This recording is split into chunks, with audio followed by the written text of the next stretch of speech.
I'm personally most excited because of the energy that the developers are seemingly bringing to it. Like when they Yeah. like when they're talking about Battlefield 2042, you can see how excited they are to show it, how really into they are just describing what the game is going to have. And they do want to talk about more, but you can see that they're not allowed to yet as well. Like maybe they've signed NDAs or maybe they just have too much respect for it in general. They just don't want to say too much, even though they're breaming. They're just so full of excitement. They're glowing about it. Whereas Yeah. with five, you didn't really see that a whole lot Yeah, with a they lot of they them. they They were weren't really, really cagey on defense, yeah, yeah, That's definitely. But interesting. I think that's also kind of reflected because you had and I don't want to say really an exodus, but you had a lot of some of that old school DICE talent yeah. leave the studio after Battlefield 5. And again, this is kind of one of those, is it a bad thing? Is it a good thing? I don't know. But you have fresh bodies, fresh minds in there Mm-hmm. with some fresh ideas and fresh enthusiasm. They And talked about that too. The GM talked about that, how they brainstormed literally everything. And I like how they talked about just the wackiest stuff. Like, oh, we were thinking, or I think it was, who's the guy playing the piano, Flakfire? Yeah. So he was talking Daniel about Daniel Berlin. Berlin. Berlin. Yeah. Yeah, Berlin. So he was talking about like, oh, the next Battlefield game, or someone brought an idea to, it was like, the next Battlefield game should just be one map, and that one map will just evolve over time to some craziness, kind of like an Apex or something, or they involve like aliens or something. I like how they just thought of just 1,000 different ideas, and yeah, they ended up coming with the one that they have now, which is a classic Battlefield experience. So thank you, Daniel Blurring. Yeah, good job on brainstorming.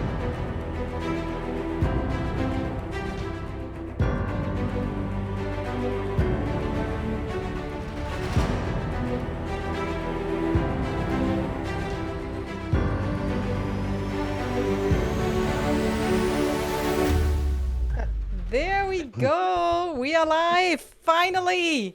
Thank you so much. Thank you all so much for tuning in tonight. I hope you had a wonderful weekend. I hope you can hear me all and I have unmuted myself properly because that happened before as well. Gamers Week here brought you all tonight Flakfire, the professor of Battlefield, king of memes, and JulianJanganoo, the creator of the one and only Battlefield show, now proven variety streamer, badass probably in every game he plays, as well as Necro, famous Battlefield content creator, now also proven variety streamer, and had played so many games. You're grinding for years on Twitch with such a positive energy. I'm so very, very, very grateful to have you guys here with me.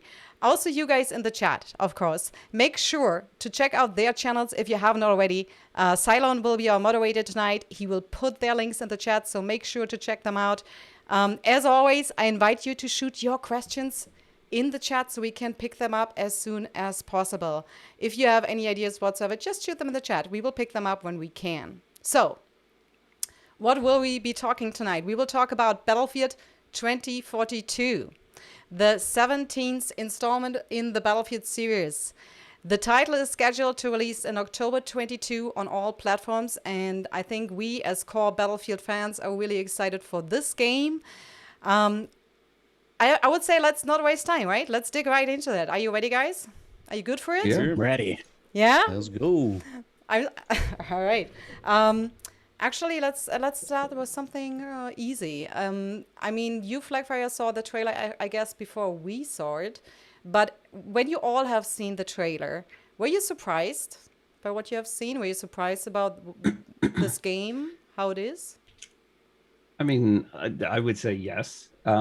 Just from the point of view, I know everybody has this idea that it's like, oh, we knew what was happening or we had played the game or whatever. Like, still haven't done that. And the first time that we saw the reveal trailer was just like a couple of days. Actually, I think it was like a day or like 2 days before everybody else.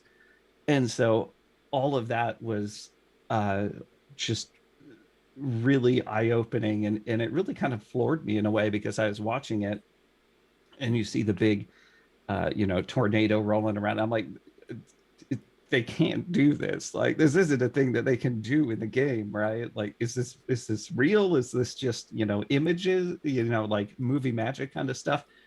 And so it was really crazy to see that and go like, no, they can actually do this. This is going to be a part of the game. And there's a part of me that I think was just as excited about that as I was when we saw like behemoths for the first time in Battlefield 1, or when we first saw Levolution. In other previous Battlefield games, that was really, really exciting. So seeing it was like, wow, this is what they've been working on for that amount of time. Really impressive. It was really impressive. How about you, Necro? I'm not gonna lie. I'm a huge fan of everything sci-fi. So when I first found out that it was Battlefield 2042, I instantly thought of 2142, which is still to this day my favorite Battlefield title. Oh, really? 2142 is your favorite? Absolutely. I love it. Titan mode, man, nothing like it. Whoa, okay. I didn't expect that. Nice. So kind of seeing that something could potentially tie that the 2142 bridge to everything else that everyone knows in Battlefield is a pretty big deal for me. I'm a big fan of that whole idea. And once I did see that there was some stuff like hover tanks on the ice and stuff like that, I got pretty excited. I'm not going to lie. And of course, the penguins involved is always a nice touch too. But specifically seeing things, I've had this theory for a while now since seeing Battlefield 4 Final Stand DLC, the expansion there where they had like the rail cannons and the hover tanks. I felt like that was very, very ambitious, and like they had to do more on that whole idea. So I honestly thought with Battlefield 5 that they were going to kind of tackle more of that, but they didn't then. And I was kind of surprised about that, considering, that it was such a big deal. Like I love that expansion so much. It's so cool. The snow maps and everything. So finally seeing more of that type of idea, I am just in love with the idea, and I cannot wait to get my hands on the game.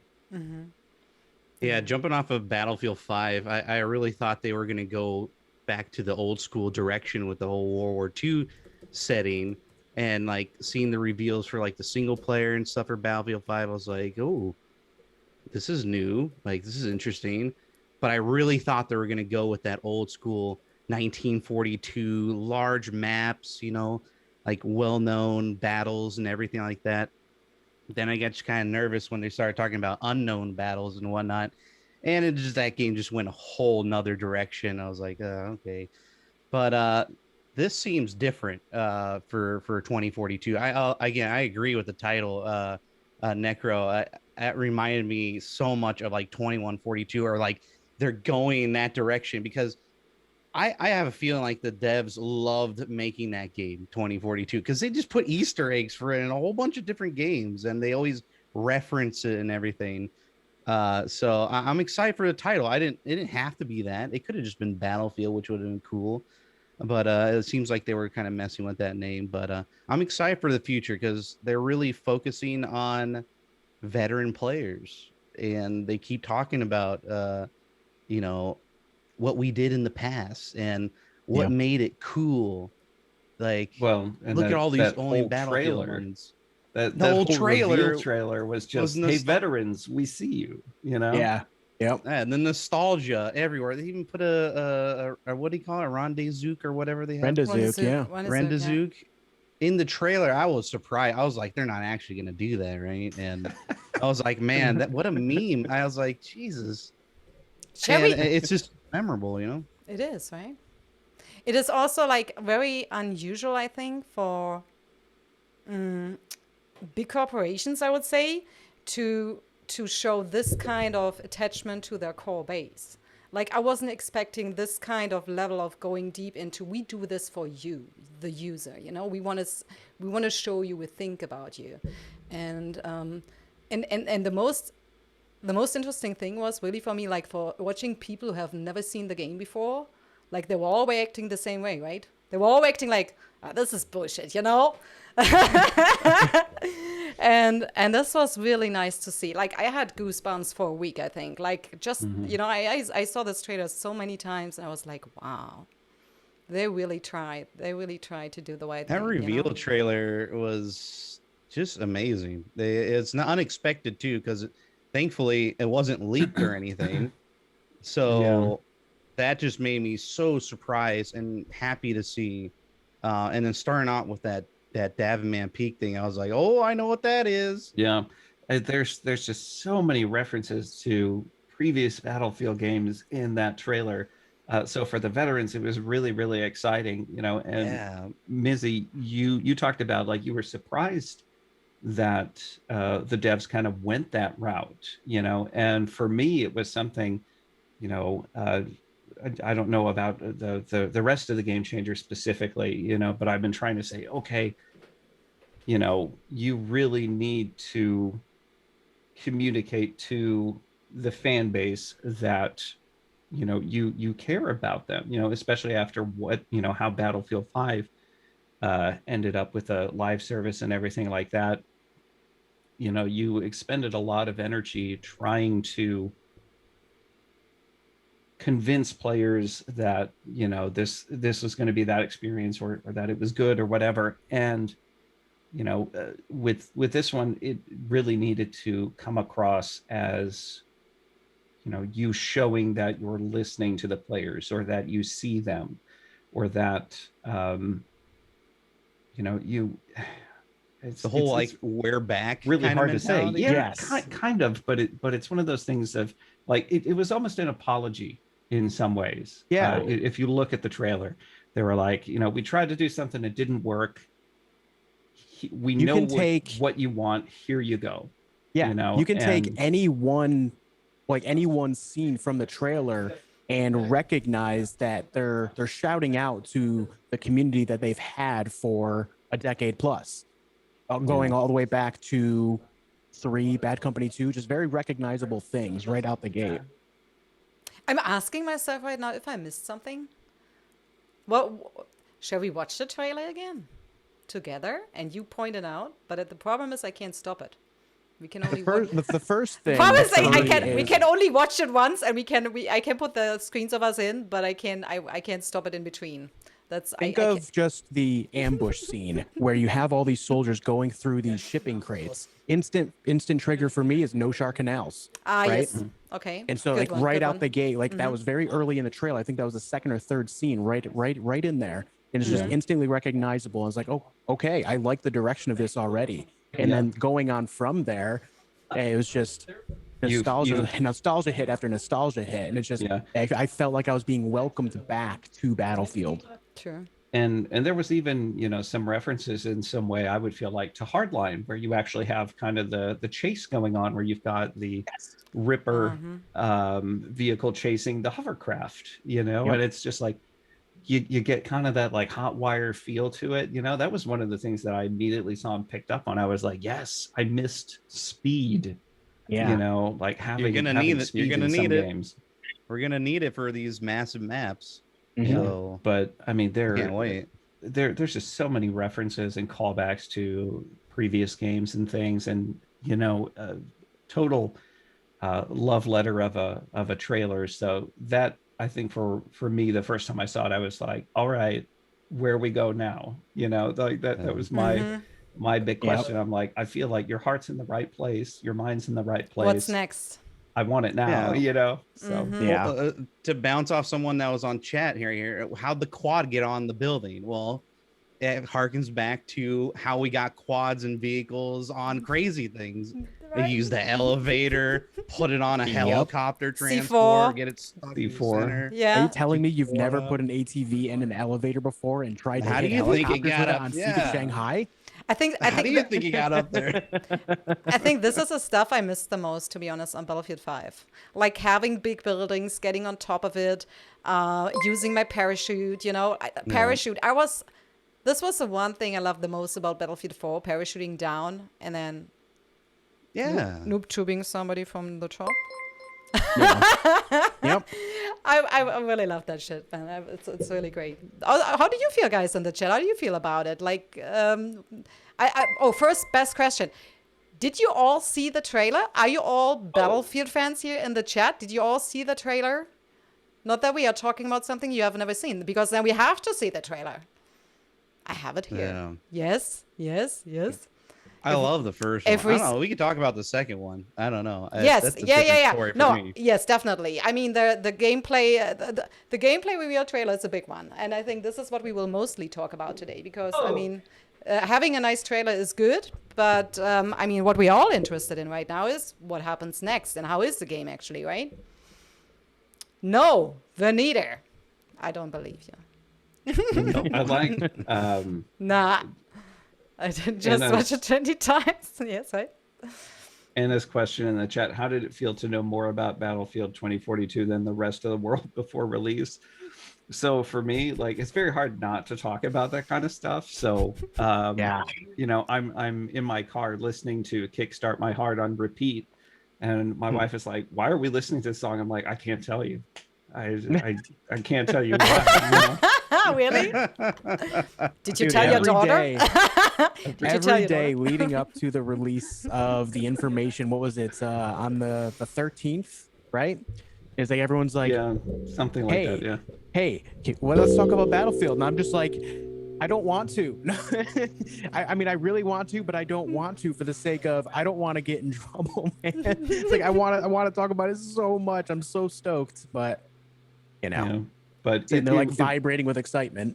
And it was one of those things of like, you know, you actually knowing stuff about it and it being such a positive thing. Yes. You know, you're sitting there and you're like bubbling over with stuff like, I want to tell you so much about this. Makes it really, really difficult, you know, especially, you know, I'm reading comments on YouTube and somebody is like, man, but the next game, they better do this or, you know, blah, blah, blah. And I'm just like. Just reacting to it, right? Like, I'm here. I'm not here. Yeah. That's really mean, man. I completely feel you there. What do you think of the backstory? Do you like the backstory? Do you have I don't know. Just open question. Like maybe we stop at that. What do you like it?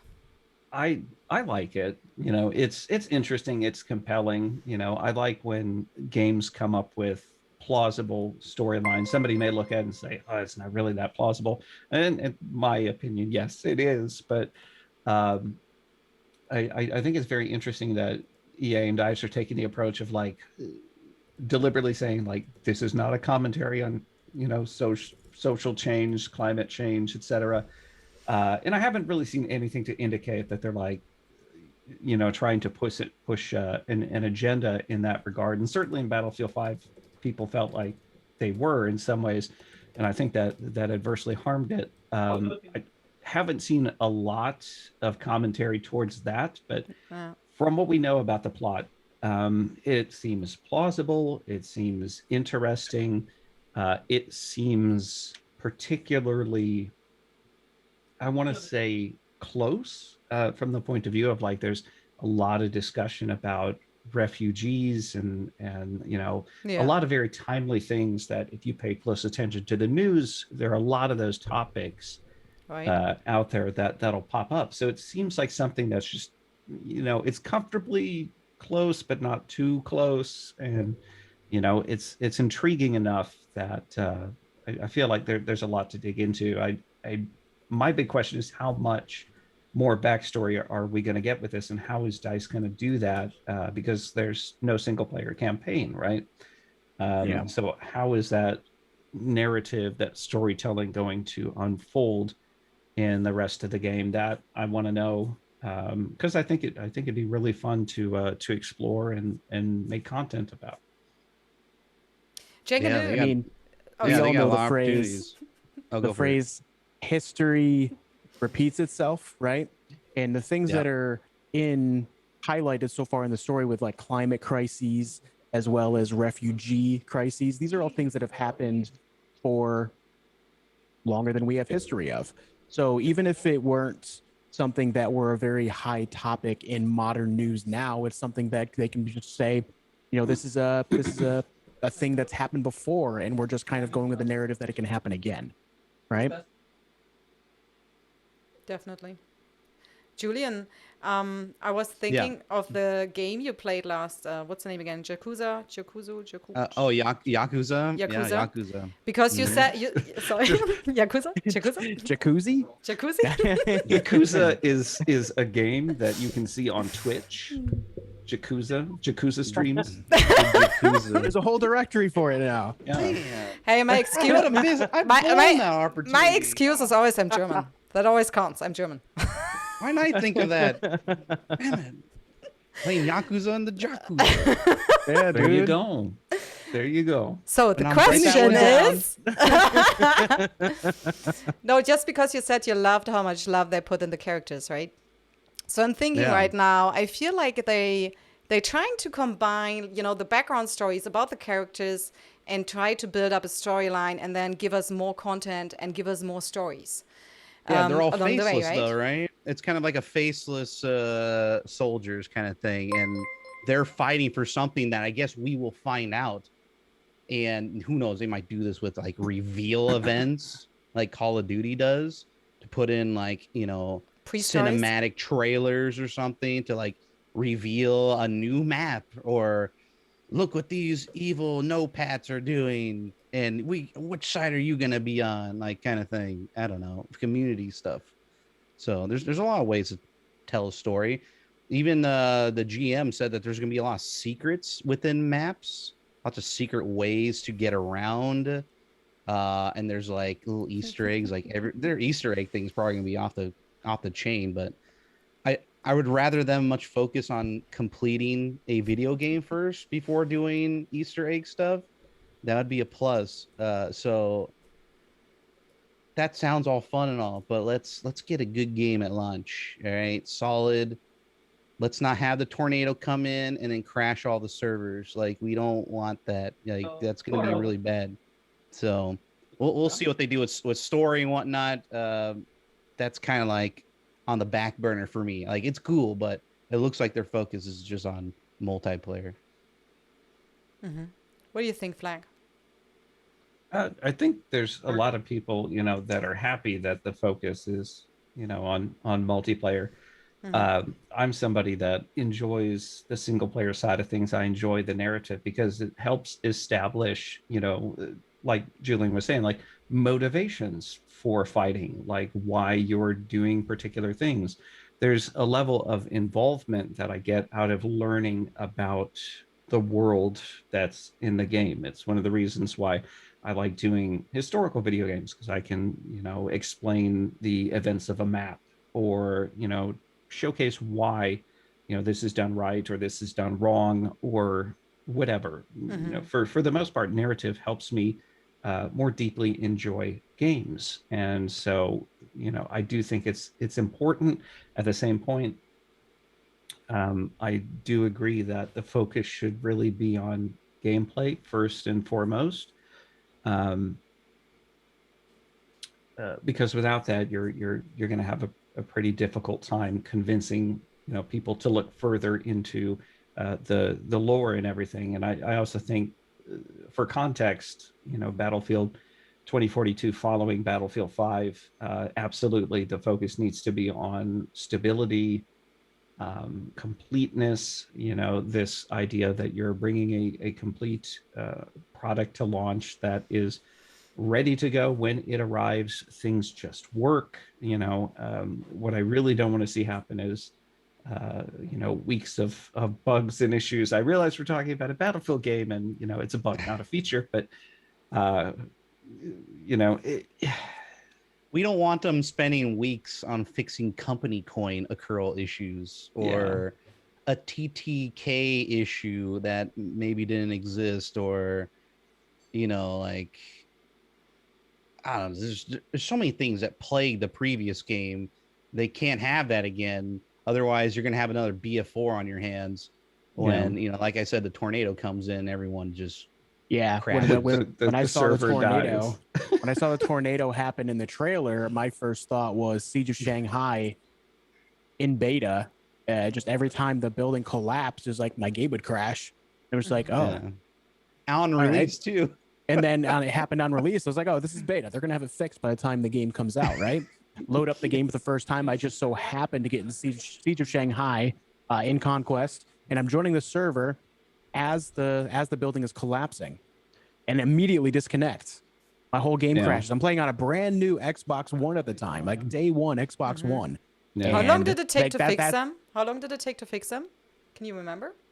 I'm not sure, but it is something to be said there too. Battlefield 4, I had issues with the game saving single player progress, so I couldn't even make progress on it like unless I was like, all right, I'm going to sit here for the next 7 hours or however long it takes to finish this game, because it wouldn't save progress, and that was an issue. I think it was specific to Xbox, but it lasted for months until they got that sorted out and fixed. So I didn't end up playing the campaign until like a year later, because I was like, oh, maybe it'll work now. And I tried it and it did work. But, again, we don't want that to happen because, today's gamers don't really have the same level of patience, I think, that we did back then. Yeah, I don't want to make myself sound older or anything, but it is one of those things. There's a lot more choices, options out there for like, okay, this game isn't working right. I'm not going to bother with it. I can just go play this other game that I've been, interested in, or I can go do this or that or whatever. And there's also a little bit of pushback from the point of view of, people are charging more for these games. The Xbox One XS, PS5 versions of Battlefield 2042 are going to cost $70, basically, and if somebody spends $70, they're going to expect that to work. It's not a trivial amount of money, especially, after 2020 and that kind of instability. I think that all needs to be factored into that. And, I think a lot of people have spent a lot of time on the internet over the last year and have kind of been in their own little boxes. And, we tend to be a bit more fickle if we do that. Yeah. Oh, wait. Necro needs to say something quick. That's my man Daz in the background. So Daz is streaming right now as well on his channel, and we hear him in the background. So we can fix that. Certainly not chained to a chair. He is free to leave whenever he wants. Yes, exactly. I promise there's not a man in the basement screaming for help. Yes, right. Help me. Don't shoot. Don't shoot.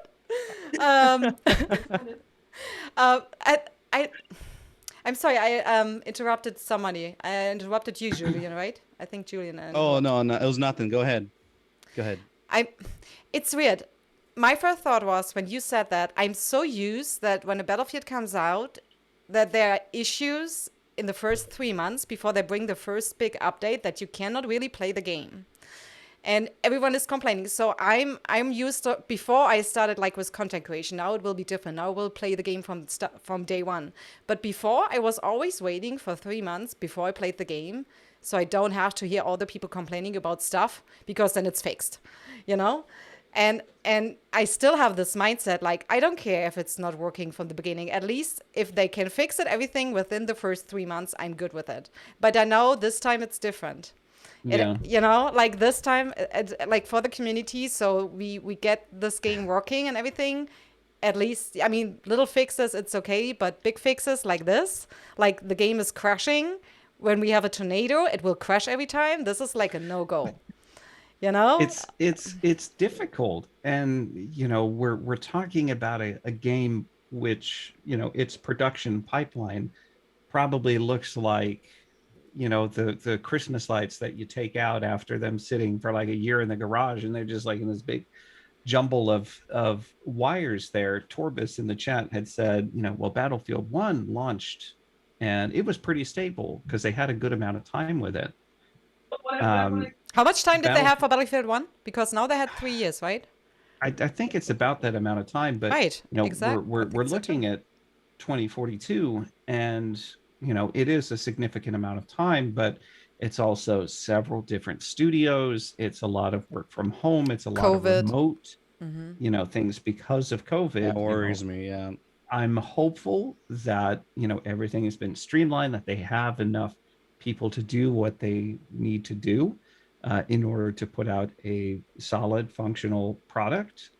But it's still a big question mark. And I think as the community, we got to realize that and say, okay, we do need to be a little bit cautious about, just going hard into this game because we need to make sure that it's working properly and it is what we were promised. And that's kind of a hard truth and a bit of a dampener with how excited we are for Battlefield 2042, especially after the trailers and everything. I'm sure we're going to be even more hyped after July 22nd, which is EA Play, right? So Oh yeah, definitely. Let us pick up some questions before I can't see them anymore because the chat is so viral right now. First question was from a duel. Do you think that DICE didn't announce about BR, but it will be the next surprise?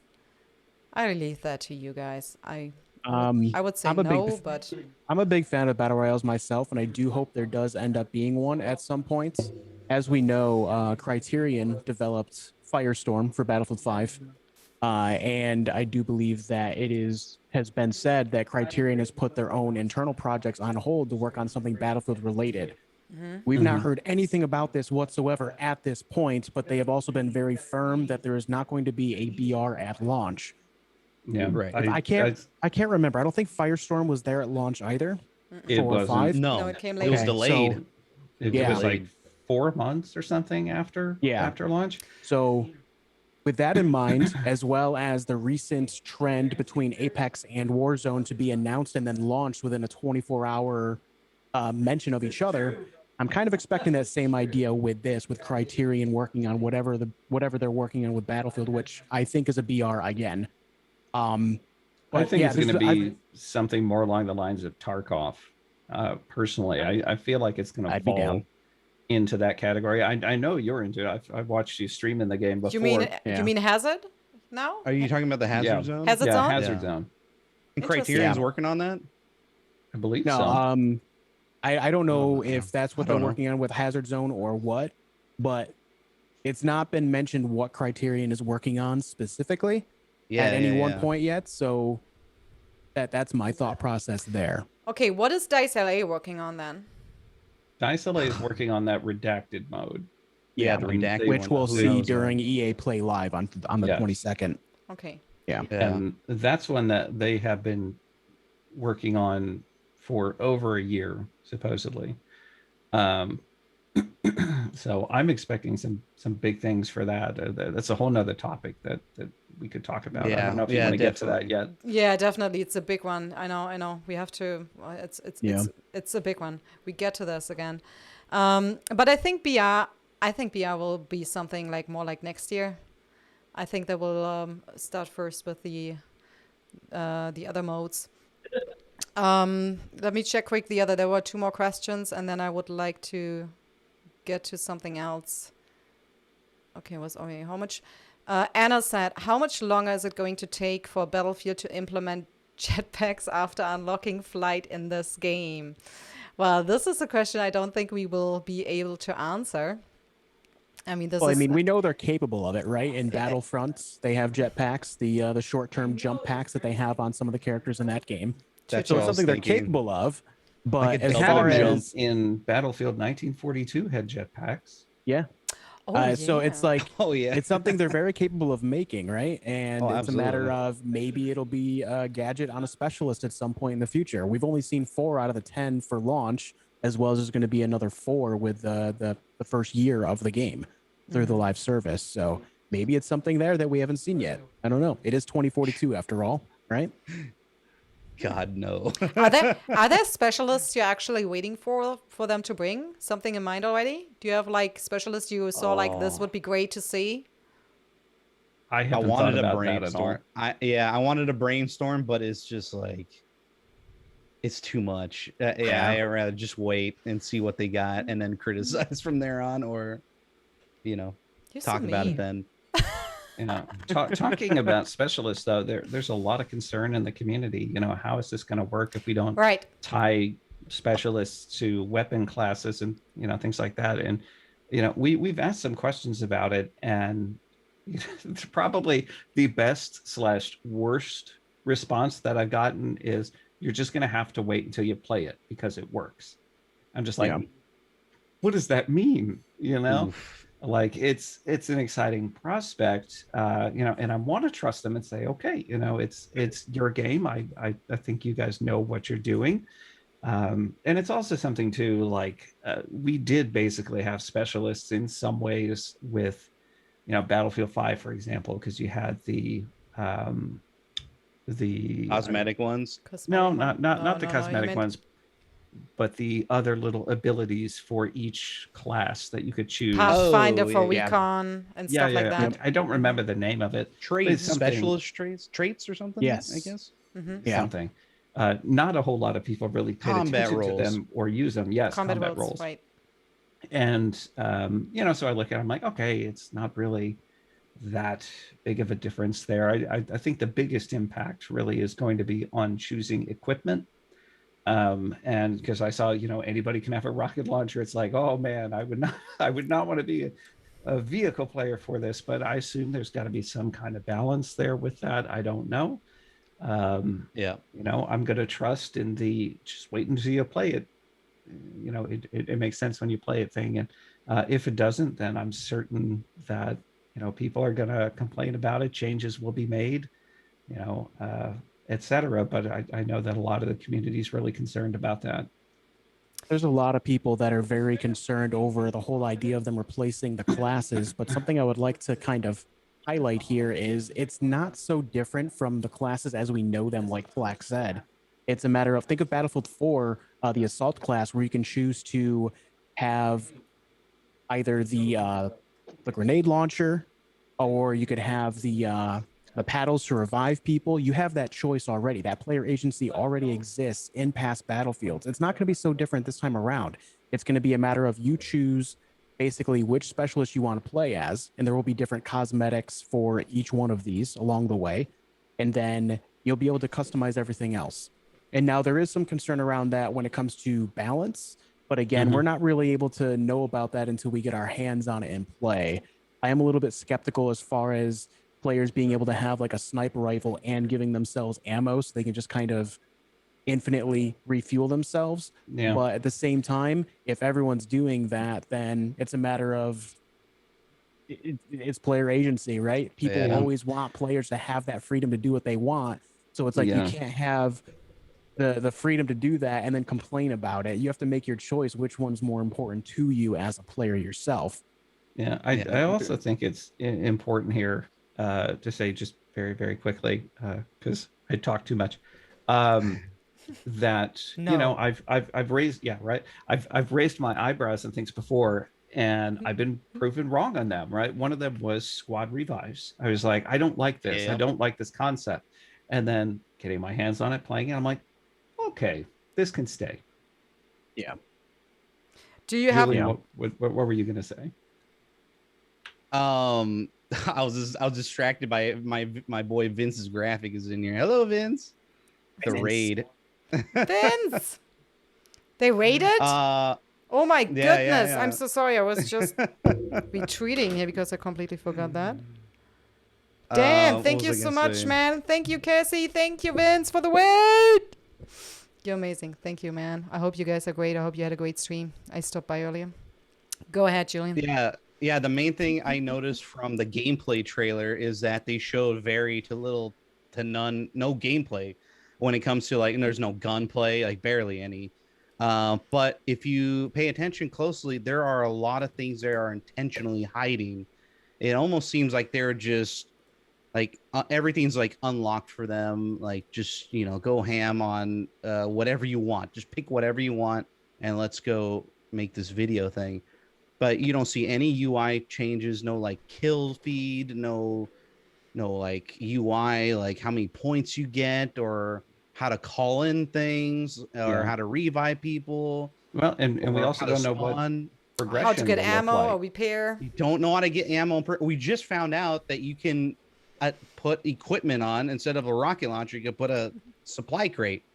I was like, whoa, like that's huge. Like we didn't know how people got ammo, so or health. I mean, only through the specialists, which I thought that was very interesting. That you can get revived from afar is very interesting prospect. How fast is that gonna be? Is that gonna be like? Are you gonna accept that dart that just went in your ass, or You catch it right before it hits your face, and you're like, No, not today. there was problems in BF4, which is you can see BF4 gameplay right now. People say, you know, are you gonna accept this revive or not? So if people are just shooting at you with their 6 little darts, are you gonna, you know, be up and ready to go? Like how balanced is that gonna be? Or I don't know. We'll have to just see. imagine the long distance Rambo revives. I'm really excited for that. I'm gonna be doing it from like across the map. I'm gonna do it. Dude, I hope there's like an arc to it, like bullet drop to it. Oh my god, cross map revive, bro! Did you guys see that shot? 600 meter revive. Let's go. Yeah, but like I guess challenge. I guess you're revived to like 10 health or something, but like the lady also has paddles or some sort of revive device, and you get revived at full health. I think that's what it said there, but it has to be point Julian, blank. this is a clean stream. You can't be talking about ladies with paddles. This is Twitch. Oh, it's Twitch. Oh, we're good then. Oh, Yeah, it's fine. It's fine. Yeah, we're fine. Next time, cold tub stream. We're all in hot tubs right now, as you can tell. Yeah, that's very true. Splish splash. Split splash. I'm really excited for that one. We really don't know so much about like the gameplay and the medics and how everything works, and I think we will find this out on the 22nd. Yeah. But I think also we are so used to complain about Battlefield is not working. Maybe we need to calm down a little bit and have some faith. You know, like I don't know. My gut feeling is telling me this team right now, which, you know, behind Battlefield was super motivated and bring everything they could to make a good game. And right now I just want to have a little bit of faith and hope it, you know, this will be the game I'm waiting for, because I'm waiting since Battlefield 4 for Battlefield 6. Like I didn't like Battlefield 1 and 5 really just because I'm German. I don't know. I have enough of, you know, First and Second World War. It's like, I lost in both of those. I don't want to play that. right? You know, it's done. It's history. Get over it. You know. No.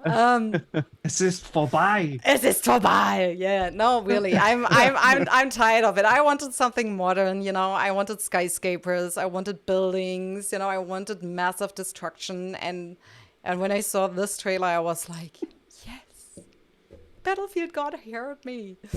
No. When it comes to like hype around this, I'm personally most excited because of the energy that the developers are seemingly bringing to it. Like when they when they're talking about Battlefield 2042, you can see how excited they are to show it, how really into they are just describing what the game is going to have. And they do want to talk about more, but you can see that they're not allowed to yet as well. Like maybe they've signed NDAs, or maybe they just have too much respect for it in general. They just don't want to say too much, even though they're breaming.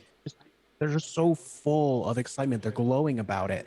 Whereas with 5, you didn't really see that a whole lot with a lot of them. They weren't really cagey on defense. Yeah. You know. Yeah, definitely. But I think that's also kind of reflected because you had and I don't want to say really an exodus, but you had a lot of some of that old school DICE talent leave the studio after Battlefield 5.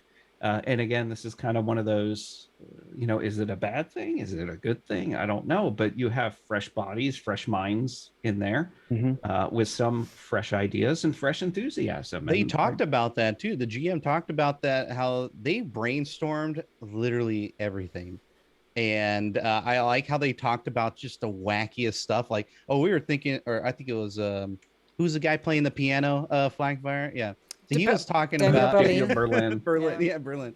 So he was talking about like, oh, the next Battlefield game, or someone brought an idea to, it was like, the next Battlefield game should just be one map, and that one map will just evolve over time to some craziness, kind of like an Apex or something, or they involve like aliens or something. I like how they just thought of just 1,000 different ideas, and yeah, they ended up coming with the one that they have now, which is a classic Battlefield experience. So thank you, Daniel Blurring. Yeah, good job on brainstorming. Now they need an answer to the debacle that Battlefield 5 was. And then, instead, for me, I'm not putting any faith into them until they show it. They're gonna have to earn my trust back, because I don't know. I don't like talking about Battlefield 5. I just want them to go far away from that as possible and never reference it again, and just own it this time. Own this game. Like, holy crap. It's insane. So we'll see. It is. I'm just worried. I'm worried about so many different things. Because you said maps, let's take a look here. I'm not sure if everyone in chat saw this thing. You can't see all of them, but it doesn't matter. The point is, these maps are much bigger than the old ones. Much, much bigger. And I think one of the biggest concerns of the community is, like, I mean, if you remember in Battlefield 5, you remember Hamada or Panzer Storm, you felt lost sometimes and couldn't find enemies, right? So I personally would like to know what you think about it, because as I understand it, as how Daniel Berlin said, is one map is now like 4 in 1. Like you have basically 4 maps in one map, and every time you play the map, you play properly on a different place, or you play in a different play style, or you play different at all, because these maps are now so big. You basically choose one area where you will be, and you will not go from one map to the other. Is it like that? Do you hope it is like that? Is it completely different for you? What's your expertise on that? Torbis in the chat here is right, in my opinion. He says, I think Breakthrough will shine in Battlefield 2042. I think 100% that is going to be kind of the go-to game mode for the game. Just because I think a lot of people are going to struggle with that large of a map. We had a question earlier in the chat talking about, how important do you think vehicles are going to be? And I think the meta with Battlefield 2042 is going to be very much surrounding vehicles and, getting from one place to another quickly. I can see that being a big thing. The same thing with like calling in vehicles for that. But I do see Breakthrough kind of being that shining example for the game, because that one is going to appeal to some of those, Battlefield veterans, where you get, kind of people mashed together in smaller spaces. And I think in some ways, the more traditional Conquest might actually draw in some of those Battle Royale fans who are used to kind of those longer engagement distances and maybe some little duller moments. And, again, it's one of those things of like, I'm going to trust the developers and try to, just see how things go when I get my hands on the game. But I will say, I think it's good that we haven't heard any other game mode announcements, really, aside from that and, Hazard Zone and the redacted one. But, with some of the other Battlefield games, like there's been so many game modes. And I'm like, who, not that I judge anybody for playing, War Pigeons or anything like that. But they were just so small and exclusive. And, I questioned, is that really what Battlefield is about? And well, I think all these smaller game modes are going to be features in the live service. There's like, hey, yo, TDM is back, yo. Here's all the small map, or like, here's a couple new small maps that we made, and it'll be featured that way. And then like the amount of game modes that you may miss, like Rush or something, it could be, along down the line. But yeah, but what he's talking about with this new Conquest thing is it's something that had to be done, because in the past, in like modded Battlefield games, people tried larger player counts, and every time you would try a larger player count, it would just be the word cluster. It would be a clusterfuck at every single flag. you would go to, because there's just be tons of players and you would never get control, or you'd fight 30 minutes and you finally get something.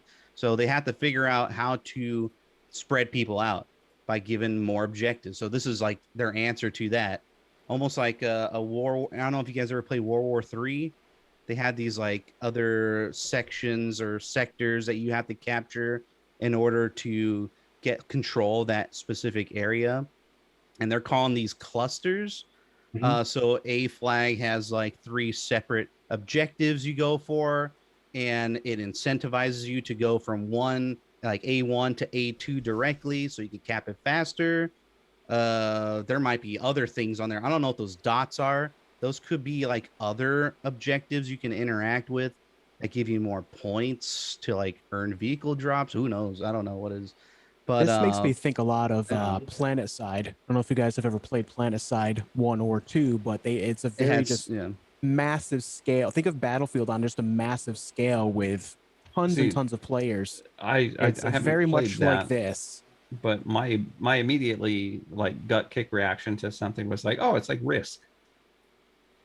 You know, for old people who play board games. You know, where you have to do, you know, adjacent things basically, and you have to work your way across the map. So I can see a lot of that in there. And I think it fits Battlefield mechanics well. I don't foresee anybody being really, I'm not Agent Torbis, shut your face. I don't see anybody really being upset about that. And I think that's a good thing. And I think it's also important because they solve the issue mostly of people being spread out too far in maps. Now, I'm curious if, you know, once a zone is captured, does it then go to the next one, and will it boot the enemy out like it doesn't break through anyway? So it's basically like breakthrough. I don't know. I don't think so. That'd be kind of weird. That would change the whole mode, don't you think? Like, yeah, it very well might. You know, it would be breakthrough. I'm not sure. You're talking about breakthrough, pretty much, or it kicks people out. Yeah. And so I'm not sure how it would work, because, you know, there might be hardware limitations where, you know, if you got people who fly all the way to the other side of the map, you know, what's going to happen with that? I don't know. Quick question, because you didn't answer. You said you don't know what these dots are, right, Julian? Because that's what I wanted to ask. I don't think anyone knows what those dots are. Does anyone know what these dots are here, Flag? What dots? The dots around around the objectives, around A1 and A2. Are these sectors they have to be in, or I would say maybe they're squads, you know, or they could be maybe like separate spawn points, maybe. There are all these sniper scope glints that you have to worry about running everywhere. You know, it's interesting though. I don't think it's I don't think it's spawn points, because you can see on the red team there's a spot by the HQ. There's nothing on the other side there. So I'm more inclined to think that maybe it's like squad leaders, and that's what we're supposed to. That's what I'm thinking too. Yeah. Interesting. We had some things in chat. Let me check quick before we switch the topic again from there. So DX said, so I was thinking, you know how territories were utilized for Honor by Ubisoft? What if, with these map sizes being this large in 2042, if your communities could have leaderboards or territories that could be controlled by platoons? How do you mean? Like, I think it's referring to like kind of like a little like sub game mode. I've seen other places do it where it's just like, okay, you've got like one team over here and you sign up for that team, and it's more like a macro game mode where it's like separate from the main game. But you would need private service for that, right?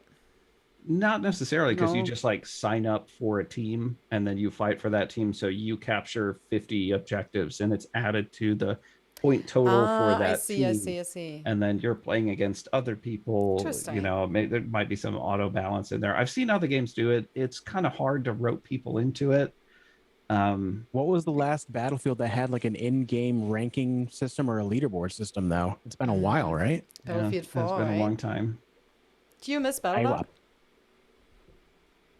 I think everybody misses Battlelog. Yeah. I've never talked to a single person that was like, man, screw Battlelog.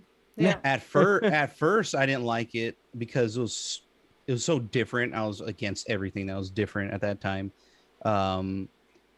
It was launching a game from a browser at that time was very concerning because of like, you know, people's hardware limitations and whatnot. They thought it would lag their system or it would be too much RAM or something, but it had a lot of issues of like not connecting and not communicating correctly with the game. But later on, it ended up having so much information that people just, it would be your hub to go back and check your stats to see what your platoon stats are doing. You can see every community server there. This just had so many things. Even had voice over IP in the web browser, and then it would automatically connect to the game with your squad. You can chat with people. It's like a Facebook kind of thing, pretty much. It just over time, it ended up being, we were just spoiled by things like in information Without realizing it that. without realizing. Yeah. And then the next game comes and they're like, oh, it's all gone now. Oh no, I'm Yep. losing my mind. I want it back. I want it back. So yeah, I don't know. Maybe hopefully they'll have some sort of Battlefield companion app. I missed that. I actually used to use that for, you know, stats tracking and things like that. It was a really cool UI. So I hope somebody's making some sort of companion that has stats or things like that. I don't really enjoy the third party stat trackers out there. Sometimes they break. I'd rather have an official one, you know, but and that's updated constantly with all the new stuff coming out. That would be very nice for sure. Yeah. I was just wondering, Battlefield Stats was not from DICE itself, right? Because there was Battlelog and there was Battlefield Stats that time, or Battle Stats, I think. I think that was third party, if I That remember was the right. third party, right? But because that one was really good. I remember checking that one more in the end than Battlelog, actually. There was a question for you directly, Flakfire. Let me scroll So up. that one was about considering AI bots being implemented, concerns about bots being more prevalent in next-gen lobbies because of the console shortage. Is that a valid concern? Yes and no. I think it is a valid concern. I definitely think there's going to be enough consoles to go around that you're not going to see it really significantly impact stuff, especially by the time we get to October, November, etc. I think we'll have caught up a little bit on some of the console production. I had the opportunity to buy Series S multiple times and have just kind of passed it up. So, which I now regret, but that thing besides, I don't think it's going to be as big of an issue as we might fear that it will be. Because again, I think there's enough to go around. I think enough people are going to be playing it. Certainly, you know, when we look at servers now on Battlefield 5 on Xbox, like I don't struggle to find a server there, and the population isn't, you know, exorbitant on Battlefield 5 on Xbox. And talking about AI soldiers, there was another question that came after it, kind of what we think about them, basically. It's a good way to fill servers, especially in low player areas like Australia and New Zealand. I've talked to a lot of people who are in those areas, Australia, New Zealand, people in the Middle East have also struggled to find playable games with some of the Battlefield titles. And I think that that's a big issue. I love the fact that you have the option to do that. To have bots, and again, there's concerns about bots in the next Battlefield 5 game. How is that going to impact gameplay, whatever. I look at them like some of these bots are going to be more useful than my Blueberry teammates anyway, so they're welcome to be there. I was more wondering how that works in the end in the server browser, because people want to play against real people, right? So let's say I see a server with 128 players on. How do I know how many AI bots are on there? Like I want to join the server where I the most real assume- people on there, you know, like yeah, They'll I they'll, think they'll there's- probably have very obvious like bot names where it'll be like Haggard, or something like Greg. that. You know, Tom. yeah, but you're talking about being in the server and then you see who's an AI. I'm talking about before I joined the server. I want to see right. how many I AI think people are on there. yeah. I think it's feel just like gonna that would be a server easy to browser. do. Yeah, they're just gonna have real players. It's gonna be Yeah, a real they- player count, and then you it'll just show real join it. player count. Yeah, And then Like, when you when hop the in, bot yeah. is replaced, they just boot the bot out or disconnect the bot and put the player in. I'll- So it'll yeah, I'll- it'll show yeah. like 96 of 128. So there'll be that many free slots. That remaining cons- number will be AI at that moment.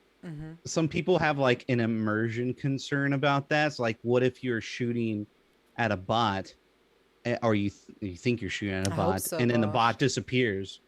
Are you going to be like jarred by, oh my god, that bot just disappeared, but it just replaced a real person? Yep. I don't think that's going to be could much just of see an them, issue, but like it's taking the bot out after it dies, and then putting the other person in. Like, yeah, not to that's going to mention, happen like- a lot. Like It's going to happen it's- a lot. no it's bot not- has a really long life expectancy Yeah. in Battlefield.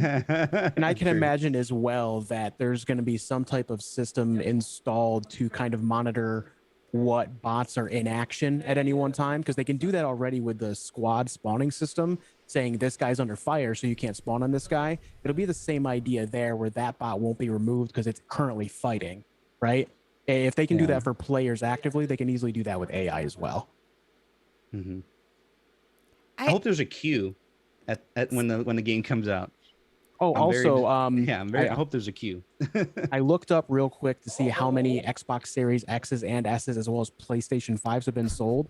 Sony has Yeah. sold as of May 20th, 2.83 million PS5 systems, and Xbox has sold 1.31 million Series systems. So as far as like a console shortage goes, or how player base will be affected, that is abundant. I don't think that's going to be a real player base issue for the current generation of stuff. Obviously, there's still an issue because people are still having an issue buying them because of scalpers and bots and so on and so forth, and it's definitely a struggle.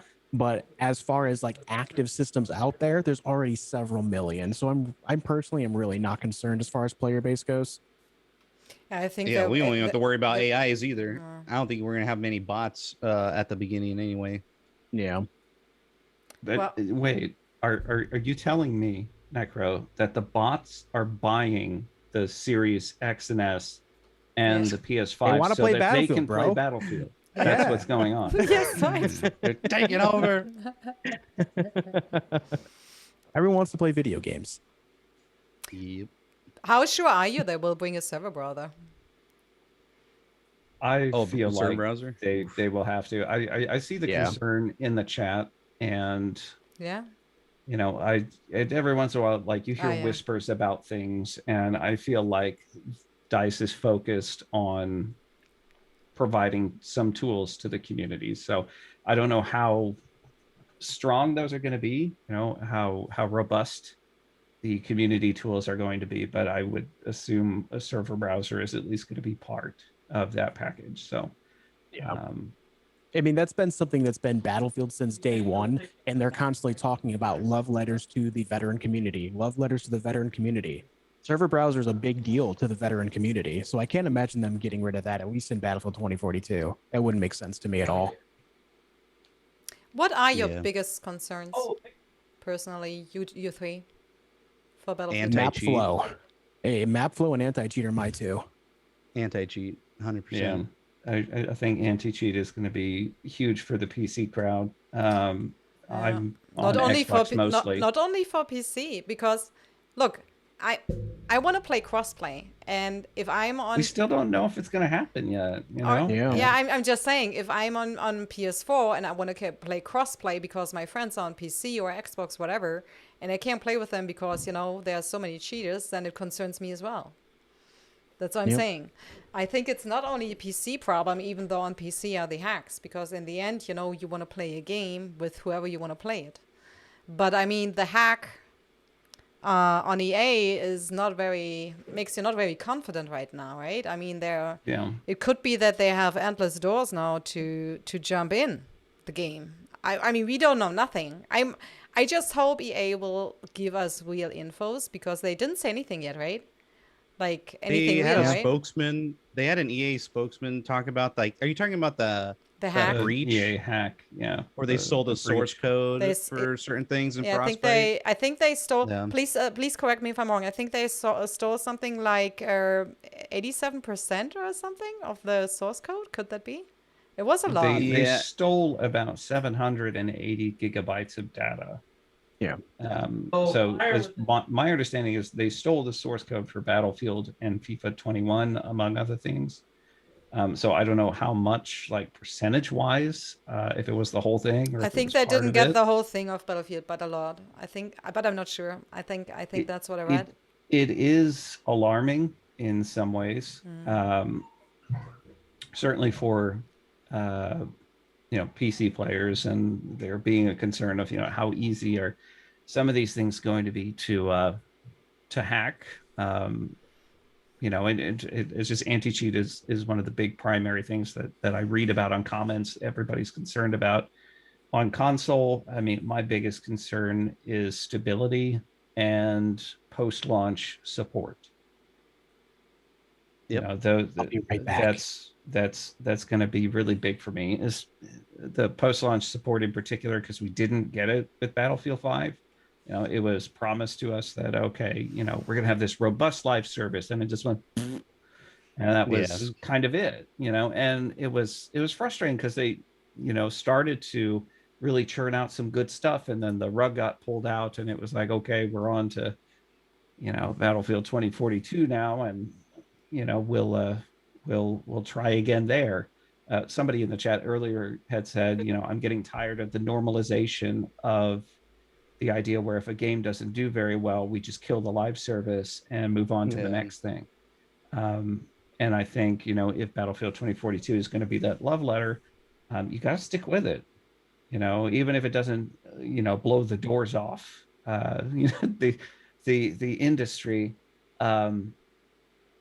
you still got to support it. You have a community that has those expectations, and if you break those expectations twice in a row, good luck with future games, because they're not going to buy into it. No, they're not. I think that's right. This time they have to do a lot of stuff different to get the trust back. Yeah, I mean the EA spokesman that talked about this whole hack issue said that they weren't really concerned. They built in new security stuff in there. So I don't want to say I don't believe it, but I don't. I know, right? Right. So like, well, do we trust that spokesman? It's like, oh, everything's fine. Don't worry about it. We're good. They also mentioned that no player information was taken, no privacy concerns when it comes to like, customers and whatnot. So it is concerning, man. I don't know what EA is gonna do. Looks like what happened with Cyberpunk was a pretty big issue, and probably more big than we think it is, because I mean Cyberpunk's barely putting out anything right now. They had a new patch that came out, and it's just laughable. Like all the concerns that people cared about, like none of it was. They're just like minor fixes, but there's no like features or anything. They're like, here's setback, so much setback. Here's my gut feeling on Battlefield 2042, and it's very interesting you bring up Cyberpunk, because it's a huge factor in how I consider this. So there was just so much positive press around Cyberpunk. And everybody was talking it up and talking it up and talking it up. And this is more a jab at the media, I think, than anything else. But they were just building this thing up so much, and then when it faltered, man, they crashed on that thing hard. And while there has been positive stuff said about Battlefield, I've seen a whole lot of questions around are they going to do this right? Are they going to do that? It's just a different vibe, and I'm like, I feel like this is going to be more stable than what we saw with Cyberpunk, because I low-key feel like you look at the media and they want something to fail hard because it means more views for them, and they're kind of looking at Battlefield and saying, okay, it kind of seems like they have everything together. Maybe this isn't the one that we blow out of proportion expectations on and then crush. So, Oh yeah, they immediately already discussed that the old gen consoles won't have this 128 player experience. So if they try to make that as abundantly clear as possible, but that still worries me because there's a lot of things going on, and that they said that will be there. And that's just a tip of the iceberg. So what else are they gonna not have in the old generation consoles? I don't know. It's just those old gen consoles are bad. Like, just yeah, they can barely run anything, to be honest. it's going to be tough. It's going to be a point of contention for DICE and EA, because you're going to have these, shit posting YouTube creators that are, yeah, they're gonna go and they're gonna, make an entire 20-minute video decrying how Battlefield and DICE and EA have ripped off the community because there's 10 less pixels on this pizza box in the, Xbox One, potato version compared to the Xbox Series X. So many people forget that these consoles were released back in 2013, and that means their development, the development process for them to start being built was like 2009. Big things with Cyberpunk, everybody, I'm like, you have a PS4, what did you expect? I play it on the Xbox One X, and I'm like, it's better than I expected for how old this content, this console is, but it's just like EA is in a very unique position, I would say, and it's not undeserved in many ways, where it's just they have people out to get them for some of the business practices that they've done in the past.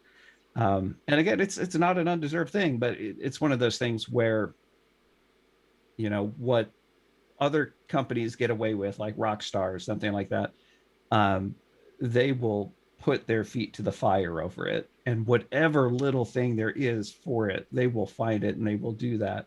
And so, we saw it with Battlefield 5, we saw it with, other things previously, that there is just no benefit of the doubt for the company. And I think Battlefield 5 was maybe a wake-up call for them.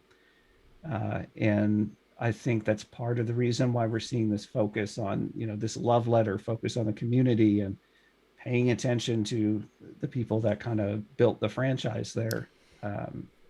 When you're talking about marketing as well, I would like to ask you something, because I saw a lot of tweets complaining about, like, they are not doing good marketing, they could do so much better, et cetera, et cetera.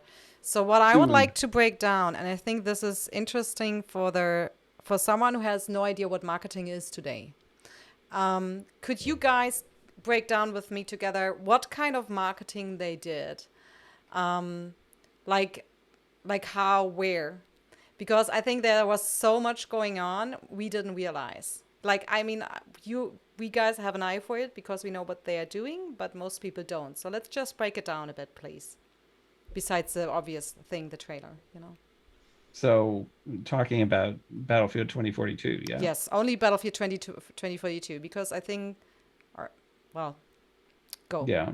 Go. So the social media, kind of played a big part in kind of warming everything up there. And I think some of the initial concerns were about the content or the way it was being presented on social media. So you had this big discussion about, DICE being a little cagey, a little teasy with some stuff, and kind of using some memery in the form of soon, which hit a little bit wrong based on, how things ended with Battlefield 5. You have a kind of a bitter fan base, and it's just like kicking them when they're down and laughing at it. It's not a good look. And so some people were not happy about that, but social media, there was some of that there. You saw a couple little bit of teases. A few of us got, some DMs on Twitter with some super secret messages, and that's kind of to set up the world. a lot of people got these DMs. The first time only the EA Game Changer got them. And the second time, they reached out to so many people. I don't know how many really, but they reached out to me, and I'm nobody. So I think this was a great deal how they did it, because Yeah. this is like And spreading. Like if one gets it, and then you spread more and more and more. well, and you have a lot of people who talk about it. Like, oh my God, Battlefield DM'd me. Like that's pretty Right? exciting stuff. So yeah, people will go Yeah. out and talk about that. Then you have the trailer release. You have some more discussion. You have I think much better playful interaction on social media there after that. It's very interesting because companies today and games today depend so much on social media for a lot of those smaller interactions, and it's very difficult to do. So I'm curious to see how things are going to go. I know there was a little bit of blowback on the idea of this closed technical test. I've seen some people be upset about that, where it's just like, well, who should be invited for this test? Why are these people invited and other ones Well, they aren't? they use terminology that was specific to a specific type of, I don't know what the terminology was, but it was like, was it trusted players or No, it something was like that? player council. It was player council. The council, yes, the Yeah. council. Okay, yeah. Yes, the council. Who is in this council? Pretentious. But yes. Isn't it I always can like feel the that? ground shaking it from ev- everyone triggered. Wasn't it? Well, Was it different it's- before? It's I don't know why they said it's that. one of the questions of like, I don't know. I suppose we asked for transparency and things. I guess I'm glad that they're announcing that they're doing a technical test, but kind of creating this exclusivity and having fans who are super passionate about things, not being included in something can kind of hurt them a little bit. And I don't blame them. There were technical tests going on for Battlefield 2042, and like we weren't involved as game changer people, and it was kind of frustrating because it's like, oh, I want to be part of that, and you're not invited to it, and that's fine, and you have to be okay with it. But I think we're going to have more popping up here in the next few months on social media, probably some other teases through like YouTube, for example. And I think you're going to get the really big information filled presentation at EA Play on Something to on always the keep in 22nd mind of July. is every game has technical tests. Most of the time they're held in-house. That's why you have like QA testers. They're often part of that. Bless you. So they could have very easily not mentioned anything about this, just sent out NDAs to people that they want involved in this, people that can talk about things on a technical level, whether it's how the game runs, server connection stuff like battle nonsense. I'm sure he's involved in a lot of this. You have balance things, which a lot of people are very passionate about as well, but don't know how to discuss. I think the big thing to remember is people that have proven that they're able to talk about these things in a very level-headed mindset, not based on how they play the game, but how they would see a good balance from a outside the box, like a third-person perspective, somebody watching the gameplay instead of experiencing the gameplay. Seeing how things unfold, seeing how things have unfolded in past games. These are all things that are held often in-house. And I think what their main purpose with the whole discussion of it was to kind of instill more faith that they're really gunning for a very stable and balanced experience on day one. And they tried to get that out there. Instead, people took it as more of like a personal attack, when it wasn't real. I don't think it was anything meant to be like that at all. I can't see them going out there and saying, oh, well, you're not part of this council. We just want to let you know that you're not part of this. They're not, obviously they're not going to do that. That's not the intention. I can understand why they feel that way, but that's not their intention. I think it's very important to realize they could very easily not mention anything about this at all and still have it, right? Yeah. Yes. I think it harkens back to the whole Twitch council and like safety council on it's like kind of like taboo thing. Yeah. Maybe people are just saying that just to be negative and to spread that. But yeah, the word council is kind of interesting term to use. It's kind of like Kind of shrouded in gatekeepy. mystery. Yeah. Yeah, it's kind of Yeah. mystery. I don't know why they say it like that. Probably something Um, legal. You know, I don't I know, don't but know I the think it's safe totally legal fine. term. It's oh my god, they're actually testing their game. Like that's great to hear. Oh my goodness. I mean, after seeing Battlefield 5, I don't even know if they even tested certain aspects of that game. But I'm kind of seeing this from like an outsider perspective, and the marketing so far is pretty cool. Like I like how they uh reach out to different communities, like very large communities, and everyone had to work together to piece the puzzle together. I thought that was really fun. I thought that was Yeah. really cool. But I'd then like to see you more do of all, that. yeah, you do, Yeah. yeah, definitely. You do all these Yeah. story elements. Maybe that could be like your sense of single player. I can see why they built up to that, and then you reveal the game, and there's like, oh, sorry, there's no single player. It's like I can see how that's kind of disappointing when your first marketing thing is all about your story and your in the background. But as things go on, maybe this could be your way of like getting communities together, DMing people, start up the EA Game Changer program, get that kick in. I even back then I enjoyed the different YouTubers out there that would put out their own little content or like controlled content from Dice. I thought that was okay. But then, there could be like people are saying like there could be favoritism or something going on here. But as long as for me, as long as the information is being put out and showing a lot of the gameplay aspects of it and getting official information is always a plus. So let's see how much they really go out there with the community and branch out from there. I'm excited about this one. This one in particular seems quite different approach than what Battlefield 1 and Battlefield 5 ended up going for. Yeah.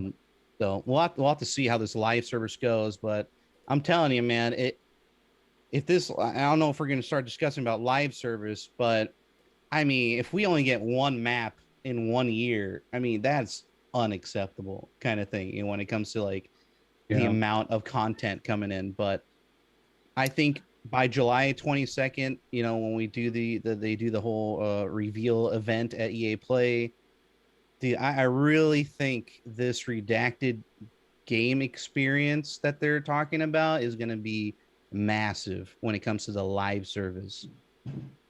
Maybe not like the vanilla game, but the live service part of it, I think is really going to be something big. So we'll have to see then. And I know, hey, Flakfire, you brought up, you tweeted some information about the redacted game experience, and I don't remember seeing this extra sentence in there saying discover unexpected battles and enter the wide universe of Battlefield with this experience. Yeah, I found That was on interesting. the I don't remember. page. I don't know if you're able to see it there. I put it up behind me, but it said unexpected battles and something with the Battlefield universe. The wide universe. It was really interesting, and I'll routinely go and I'll check, the origin listing and the website listing and the other things, because they don't always match up, and there's occasionally some little thing in there, and for that there was, and I was like, oh, what is this? Battlefield universe, what does that mean? That's gotta, if we're talking the universe, there's other games going in there. How are they going to be connected to all of this? It's kind of matching up with that leak that people are talking about, this Battlefield this hub. Yeah, that's what I just want to say. Do you think this hub is coming, like the way the rumors are going, like we get all the old maps back? I don't know what that means. Are you looking even? What does that mean? To that? Old maps, like remastered old maps? I guess so. It's certainly a possibility. I'm kind of hopeful that there'll be a little bit more narrative involved with that. I don't know about remastered maps per se, but we might kind of see how some things are tied together. Necro had mentioned, Battlefield 4 Final Stand. Maybe there's something with that. Maybe, it'll kind of point to some events of, 2142, and, we'll kind of see how those things kind of come maybe together. a Titan mode. Yeah. There's a lot of things you can do. Yeah, it's just that sounds like a lot of work. It does, and I'm in that remaster, same yeah. boat too. I'm like, how much expectation can I fairly have with this? Yeah. Because What about 128 players? we look at Battlefield 5 and it's like, well, I had some big expectations for this live service because it was really kind of talked up there, and it just kind of fizzled. So talking about this and this Battlefield hub, what is that going to involve? How much can this studio do in like a year or however much time that they've had with it?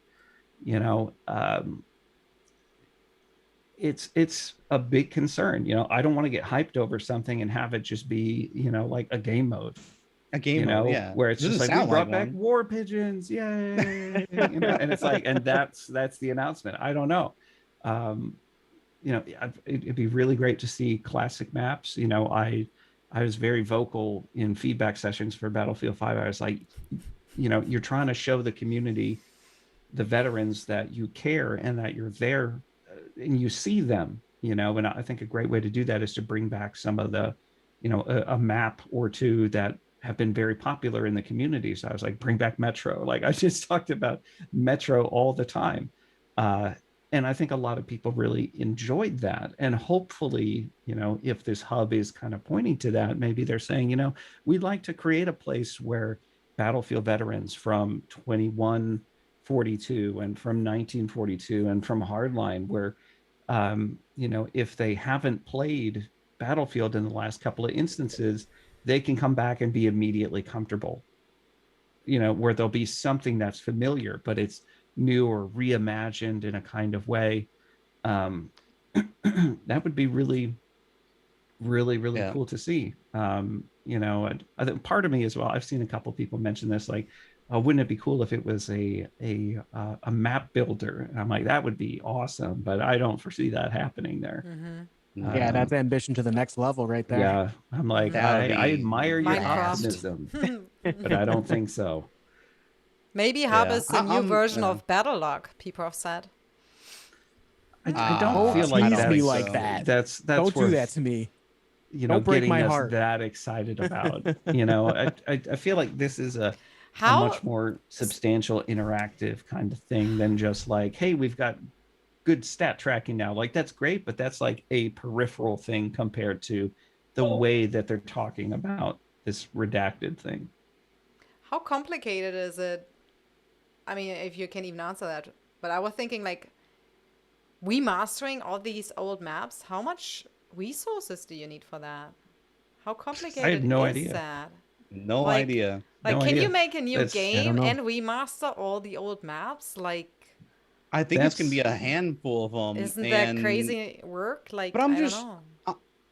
Let's just imagine it's a Battlefield hub and you click on it, right? Like, kind of you click on Warzone instead of, multiplayer. You click on it and then you have a Battlefield experience. You have maps, you have lobbies, you go into these remastered old maps. You have older weapons, older gadgets. But is it the 2042 style? Like, Is it? are you gonna have reimagined for 120 players? 2042 or yeah? Yeah. And then the other case is like, well, you're just splitting the community right there. I thought we were not splitting the community. That's exactly what this hub is doing, is splitting up the vanilla maps for the future, 2042, and with older ones. So, Well, talking about that here, I'm convinced, and Dice very much, when we asked them this, we said, is there any free-to-play element in the game? And they said, we have nothing to talk about at this time. So there is. hub and could so be a free-to-play experience. Yeah, It but like, very you're well still could be. splitting the community. you You're still are, but splitting. it's still something that it's like, if somebody wants to play it, they can play it. They can play together. It's like, yes, it's compartmentalizing it in some way, but I do think it is important if EA and DICE want Battlefield to be competitive with Warzone, Call of Duty, Apex, whatever. It's got to have some free-to-play element to it. And, I think in some ways this is also not the worst thing. because there is some, we mentioned compartmentalization. If we look at, say, okay, anti-cheat has some problems, cheaters are basically limited to that free-to-play mode. We could kind of look at it and be like, okay, this is where we don't go, you know, and we can go over here and have a safer experience with, you know, less involvement in that regard with cheaters. I don't know. You know, I'm not sure. Remastered maps would be so fantastic. You would, I mean, everyone's complaining about, oh, you know, we only have 7 maps on release, wah wah. Now you got like 14 all of a sudden, if they drop it all at once. Yeah. If I'm assuming, I'm thinking it's more of like a live service drop or something, like some sort of announcement that way. It's like a Strike at Karkan package. Like, here's your Strike at Karkan map. Here's your 64 player experience. Here's your AK-47. Here's your Dow 12 shotgun. You know, like they'll sell that way. Or I really like that sell. Like you talk about selling it. You know, I think that there's. And if they do this right, this is kind of going back to marketing, but how they're revealing Battlefield 2042. They're saying, okay, 128 players, you know, and look at the size of these maps. There's 7 of them. There's no single player campaign. You're like, oh, that's great, but there's no single player campaign. And then they're going to reveal whatever this other thing is. You're going to be like, oh, okay, now there's this in there now. Okay. So all of a sudden, I thought I was only getting 7 maps, but now there's this hub, and now I've got 10, and they've got plans for more. Okay, what's Hazard Zone then? And you get closer to release, you're like, oh shoot, Hazard Zone is this whole other thing, and like that's pretty big. And okay, but if Hazard Zone's only 1 map, maybe it is. I don't know, but it's still another thing there on top of this. So you know they're doing it right from the point of view of you've got the reveal. You got people hyped up from that, and you're just building on it. And they really need to build that idea of value. And I think they're doing it in the approach that they're taking with the reveal for this game. So yeah, these are fantastic. I mean, they can pick out some fantastic maps, even if you don't know what they are. Like if you just pick fan favorites. What like are your someone favorites? mentioned Road. Tell me, Road to everyone give me one Jalalabad. favorite map here. No Shark and Nails. Okay. My favorite Battlefield map, I think, is probably Dragon Valley from like Battlefield 2. That map just has everything. Yeah. You can think of. Grand Bazaar, It's massive too. So like going back to BF2 times, I mean, you remake that. That sounds like a lot of work. And they remade it like twice, right? Yeah. So You know what I liked a don't know. lot? Specifically in Rush mode, Dem Event Peak. I just felt like the base jumping from Dem Event Peak during Rush mode specifically was just amazing. an unmatched experience in any game so far. Yeah, we were flying they're up bringing it again back. just to jump down. I'm going to That like was crazy. Sorry, you go. nobody talks about Hardline. So I think it'd be neat to have a Hardline map in there. I'm a fan of Bank Job, which I understand some people aren't super into Bank Job, but I'm looking at it from the point of view of like grappling hooks are back in Battlefield 2042. That's you know that was an important part of Bank Job on Hardline. So you know I could see that fitting in there, or you know there are other maps. Honestly, Hardline had some really good maps. I think it's a real shame that more people didn't play it. Pacific Coast Highway is a fantastic map. The redwoods and everything. It was a DLC. Oh yeah, man. flying the helicopters through all the trees and everything, man. There, and you can chop down trees too. And use them as like bridges or something. There's a bunch of goofy stuff in there. Nail guns all over the place. Yeah. It was just Nail gun was fun. The DLCs for Hardline were fantastic. It's just too bad nobody was there to play them. Really, I love that game. Yeah. So looks like we'll see some elements from there for sure. And I always say too, like if there's a lot of people in the Battlefield community that are very infantry based, they love playing as infantry. They don't like using vehicles. If you didn't play Hardline as an infantry player, you missed out big. Yeah, like that is the infantry Battlefield game. It is so good for infantry, man. Alcatraz map that ended up being pretty fun. You know, I think it's very interesting with Alcatraz. The person who built that map went on to Call of Duty to build an Alcatraz map for Call of Duty. It's just like, Isn't that wild? It was like where's to he gonna scale, go next right? and build an Alcatraz map? Right, Goes to right. I think, Fortnite, yeah, builds they actually Alcatraz in went there. Fortnite. They actually went there here in San Francisco to I get dimensions and stuff, and there's a lot of detail in the hardline Alcatraz there map. is. Actually, tons In of a it. lot of the Actually. hardline maps, there's a lot of real life detail in them. It's pretty cool. Yeah, that's cool. So we'll see. Do The you think hub. we will get RSP back, like in Battlefield 4? I think so. Yeah. I'm pretty sure. Again, you know, I mentioned whispers about things. I feel like that has been top of the pile there for a long time, and I just feel like they didn't have the resources to do it or the time, and I feel like it's been a big enough priority now. People have been vocal enough about it, and I think its value has been increased significantly by the fact that other games are really struggling with cheating.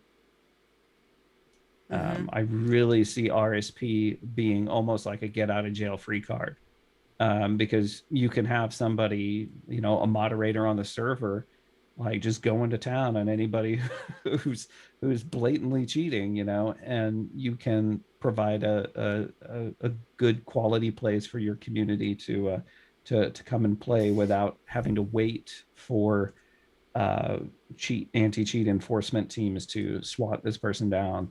But Yeah. I see also a problem that the same. We are so used that we have a Call of Duty with so many cheaters that the second we see something is wrong, we assume he's cheating, right? So, or people are in I general. talk about this on my stream all the time. I play a lot of Warzone, and I don't cheat in video games.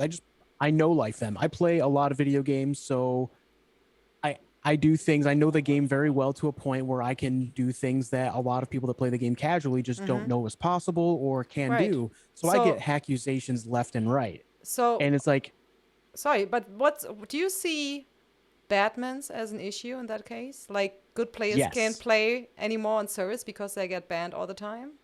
I think Yeah, badmins take care of themselves though, because it's just like, if you look at it, it's just like, if you can't play uninterrupted on a server, like you just don't go back there. I think of remember it. Well, the classic Neebs Neebs Gaming episode with the badman, you know, and that's the first thing I think about is like, anytime I see someone like that running a server, I just don't go to that server anymore. And over time, over the course of a couple weeks to a month, you see that out of 64 players, there's like 2 people, the badman and his best friend, just fooling around, doing their own thing, which is fine if that's what they want to do. But, you know, it's very clear that, you know, they do take care of themselves. And it's proven itself time and time again in Battlefield history that the servers that are ran by people that have very specific rules, or they just don't like certain people, they just get rid of them. All of a sudden their player base is dropping and they're like, why am I even spending money on the server then? So they no longer exist. Yeah, here's the thing about badmins. It's not really an issue at the beginning of the release of the game. You got tons of options. People are going hog wild over it. Now, that's only if they implement it natively into the vanilla game, like right away. It's just built in, just like it was in Battlefield 4. If they're going that direction, great. I'm not gonna be mad about it. But I think later on down the line, you need RSP to keep your Battlefield games alive. They have seen that multiple times, and that's when badmins become an issue, is because you got less options now. Yeah. And that's where it gets like there's this little bubble of Battlefield players in other places, like in OCE. You know, there's only like 3 servers, and you consider them all badmins, so you have nowhere to play now. So that's the thing, is the player count is an issue. But in BF4, I mean, they had to put in more servers for BF4. So, and that has an inherent RSP system to it, which is like, I think, one of the best RSP systems to this date, because there's just so many options. You can control it off your phone. You can ban players off your phone. Like there's a whole bunch of different things you can do through just text coding, pretty much. And We'll see. I won't be surprised if RSP is not at launch. And that is for one reason. And I think that reason is curtailing the experience. Because if you have RSPs at launch, you're going to have Battlefield veterans make their own maps, but they are limiting a player experience, right? They want No their grappling experience. hooks. Right. No grappling hooks. No this, No no guns. that, no vehicles, right? And DICE is going to go like, well, all these new players are coming in, but they can't do all the things we want them to do. Mm-hmm. So they're probably not Also, going to have that first. also, And It's either gonna they make don't it have a the resources. German no shotgun server. Right? yeah, I just want that like, like a month, 3 months later, implement that, but have it built out and ready to go. Yeah, You know, I can that's see what I that. want. Well, Yeah. they might go that direction. I don't know. I expected, to be honest, like in January or something. January, February. They will. I mean, look, you bring the game out and you will test her, right? Slappers. What? What?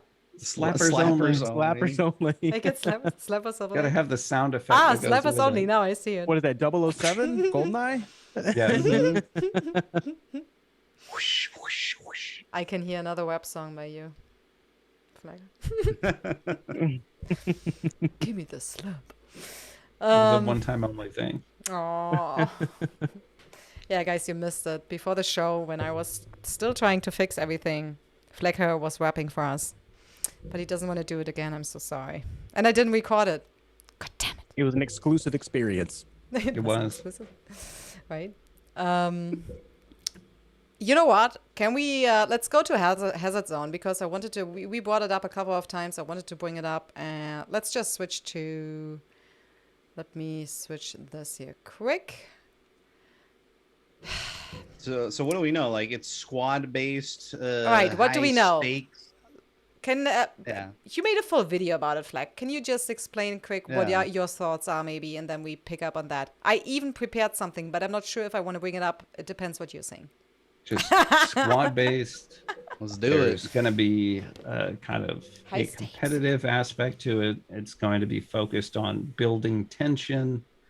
That is essentially all that we know at this point. So There's a carrier. There's a carriers. Yeah, there's a carrier there. There's a helicopter. There's a little meteor in the background. It looks like, I don't know if, because it is concept art. It's not an actual in-game shot. Yeah. So we don't know specifically if that is exactly everything, but it really feels like, to me, like it's a get in and try to get out kind of scenario. And I just wonder what happens over that course of, the game there, because it's got the chopper. I just feel like everybody goes in that. That's how you arrive. Once you get there, you have to do some things. And then like you have to try and get out, or you have to win, whatever that's going to be. But you look at it, there's probably some EFT elements in there, some Escape from Tarkov elements, probably some Battle Royale elements in some ways. I'm really intrigued to see if there's anything with AI in there, like maybe some kind of horde mode kind of scenario. I can see that being That would be a fun. thing. But I mean, I have no idea. Like we haven't even heard Right. anything about it at all. They're just like, we're excited to talk about it, but we can't do it right now. This just makes me so excited, like the speculation, because I'm a big Escape from Tarkov fan. I love the intensity of that game. Every little bit of movement matters. Your gunplay matters. Knowing what you're doing matters so much. So I'm just speculating in my mind right now. What if it's like multiple squads going in? There's AI as well that are on no one's side. Like maybe they're the you're a specialist, and these are other like no-pats that are doing their own thing, and you have to get in and like find a specific bit of intel or something like that, and then extract with it successfully. But there's no clue as to where it is, aside from maybe this warehouse over here or over in this section of the port. And You have to so go no matter find where you some- that's spawn cool. it, no matter where you spawn, you got to go find it and then get out without being killed, and you have no respawns. Yeah, and it's got That would be potential dope. to expand upon the narrative too. You mentioned like maybe Yeah. these AI people are unaffiliated, and Yeah. it's like, if you look at the lore of Battlefield 2042, the Kessler effect destroyed all the satellites. Nobody really knows why it happened. So it's just like, oh, are these people working for the person or organization behind that? You know, Maybe that like, meteor in I the don't know. background is a satellite coming down, and they need to get to it before anyone else does. Yeah. You know, I thought immediately of Titan mode. I thought they will bring something like this, like the Titan mode. And does anyone remember here what the Titan mode is in the chat? Titan mode from Battlefield 2142. Yeah, Does anyone know one of what the that best is? multiplayer experiences ever. dude. Just explaining that game mode Okay, can to I people who've never is I just have- fantastic. Shall we watch? Do we want to watch the? I think there was a gameplay trailer or something. How to play it? You want? Shall we just watch the first 2 minutes or something? Then we know what it is. I'll be right back. Yeah, Are you talking about the 2142 Titan mode? yeah. I think most people I mean, don't. if you want, yeah. I think most people don't know what it is. I could just explain it real quick. It's Yeah, actually explain it. quite Explain it intense. real quick. No, I just loved the video. It was so fun to watch it because it felt like 1800. You know, like if you watch something so in games, goofy. which is like 10 years ago or more, you feel like, what? This is like, it feels like ages, you know? And it's so. Well, this is the thing. I never thought Hazard Zone would be anything near Titan mode at all. Hey, you know what? You explain it now, and I just put the video on in the background without sound. Just watching these clips is so funny, man. Just explain it. I just thought the redacted thing was going to be some form of Titan mode or a rush Titan mode of some sort. But yeah, Titan mode is basically in 2142 Conquest. Just imagine Conquest. Instead of flags, they are missile silos. And every time you cap one, and over time, as long as you keep control of it, it'll shoot a missile at the enemy Titan, which is a floating behemoth, basically, on each side. And the commander can't control where it goes on the map. You can literally butt heads in the middle if you wanted to. It'd just take a while for it to move there. But you can move it wherever you want. You can shoot guns from it if you need to. It's a spawn point for the most part. But yeah, you just capture those controls and try to get the enemy shield down from the Titan. And then once whoever gets their enemy shield down, you can start boarding it. And inside of each Titan are 3 objectives that you need to destroy to enter the core of the Titan. And that's what you have to destroy to win the game. So that's how Titan mode ended up working. It's like who can kill which Titan first. And it's a great mixture of conquest and some sort of, I don't know, like close quarter combat on a vessel of some sort to bring it down. The other cool thing is, you know how people love the Davman Peak stuff? You blow it up, right? And it gives you time to jump off of it in the back, and you have it watch it explode in the background. And when you get extra points, you get points for like escaping, which is really cool. Mm-hmm. But yeah, these are the APCs. That's how the pod system ended up working. Those were crucial as spawn points, and you just press like F6 or whatever, and you change this part, and you pod your way up there like in BF4. That's where this came from, and it's very cool to control these things. Just make sure not to land on the shield part. You know what made me you die. You know why I thought about Titan mode was because it was funny when I was on the Battlefield website. Of course, because I'm in Germany, I see everything in German, right? So every time I want to take a screenshot for you guys, whatever, I have to switch it to English. So anyways, when I did that, I realized that the translation in German was different than the original in English. And they said that hazard mode will be a variation of a small squad-based mode or something in German. And in English, they didn't say variation. They just said it will be a squad-based mode. So that's why I thought like variation. So what squad-based mode could there be that is a variation of something we already have seen? And the only thing that makes sense for me was Titan mode. Just, you know, because everything is story-based, what they want to do, right? So hazard is a story. So I thought maybe this is it, but I don't know. But I would be totally excited for it if they would do that. You can have elements like, imagine this, like, so let's go with this whole down satellite thing. You gotta go find it, like Escape from Tarkov style or something.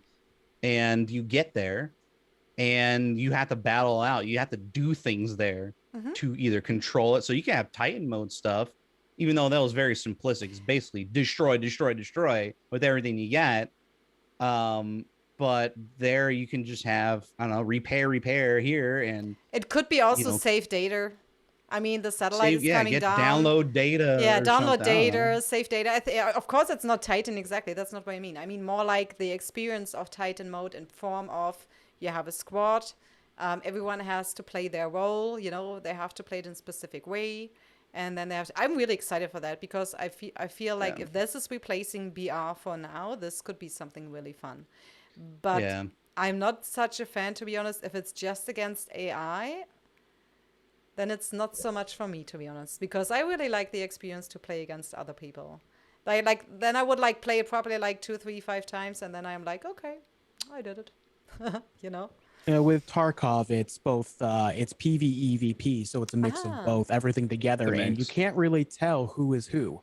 There's no signifiers, there's no bars of health, there's no icons anywhere. It's just a matter of you don't even know who your friendlies are unless you have proper communication. That's how the Tarkov experience works.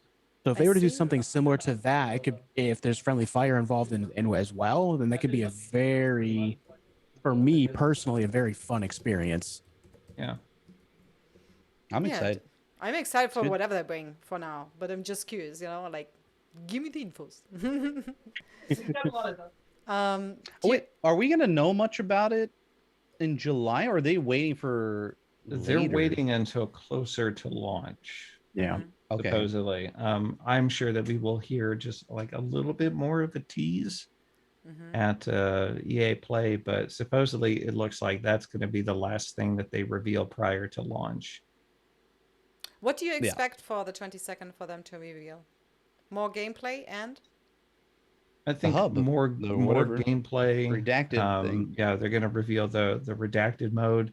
I think they're going to have details on a beta. If it's not already here, I haven't looked too much into that on like when that is supposed to be.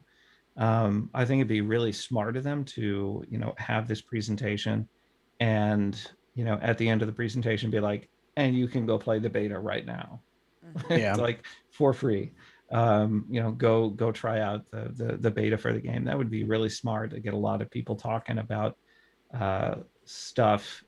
It'd be a nice actionable thing that you can get people who are really hyped on the game to actually install it and play it. It would be a great stress test for them. They gotta get that information. Yeah, that's another point there too. If there is going to be crossplay, I expect they'll mention it then too. Yeah. Oh, so that way you can kind of get the conversation going. I would expect more details on destruction because that's something that we have not seen a lot of at this point.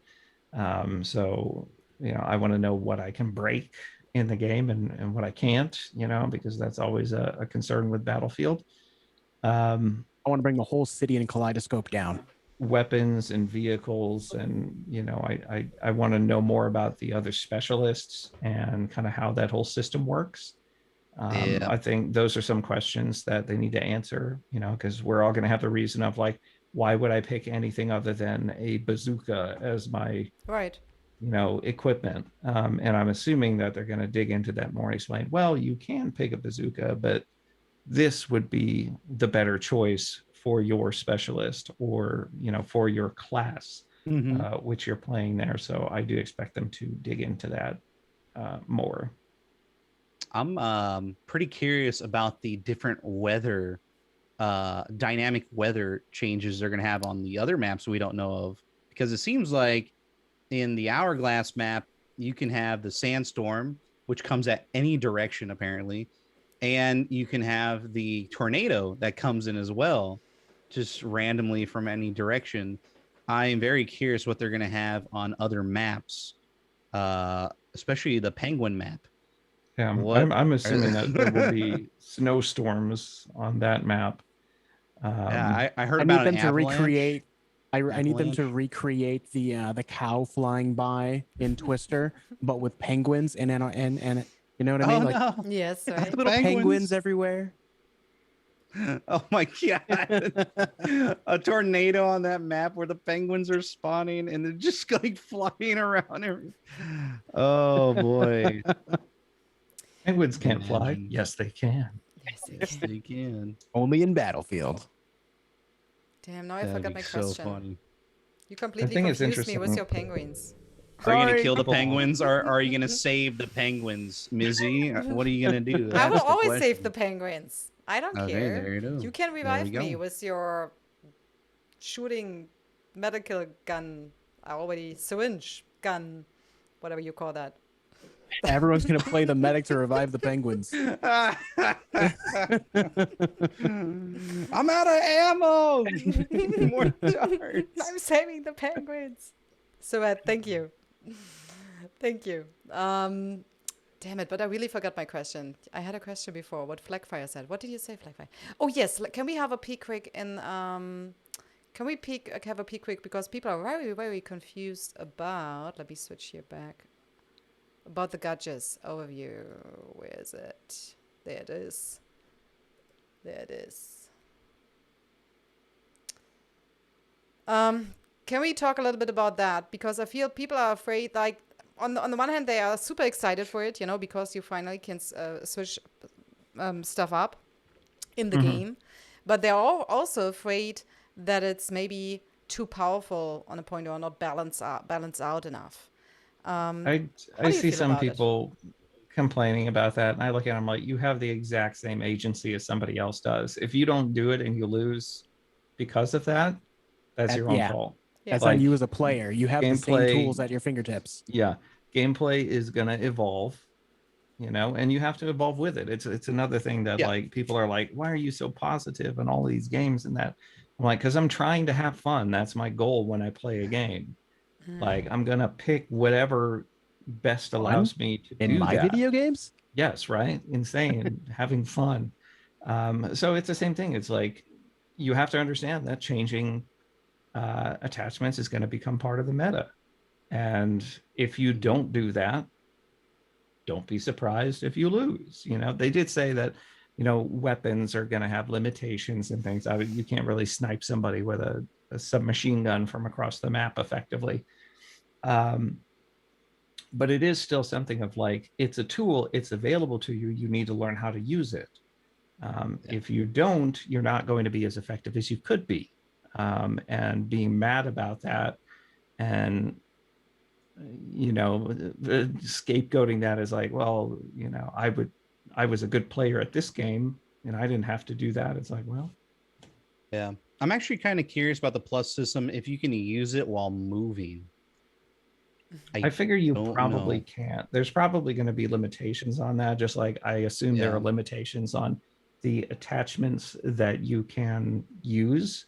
Because if you look at the plus system, there's 3 slots, you know, for each thing. So I'm sure there's more than 3 sites in the game. So you have to pick 2 or 3 that are going to be your shortcuts, quick options. basically. Yeah. Yeah. Yeah. Mhm. I can see that factoring into this hazard zone mode too.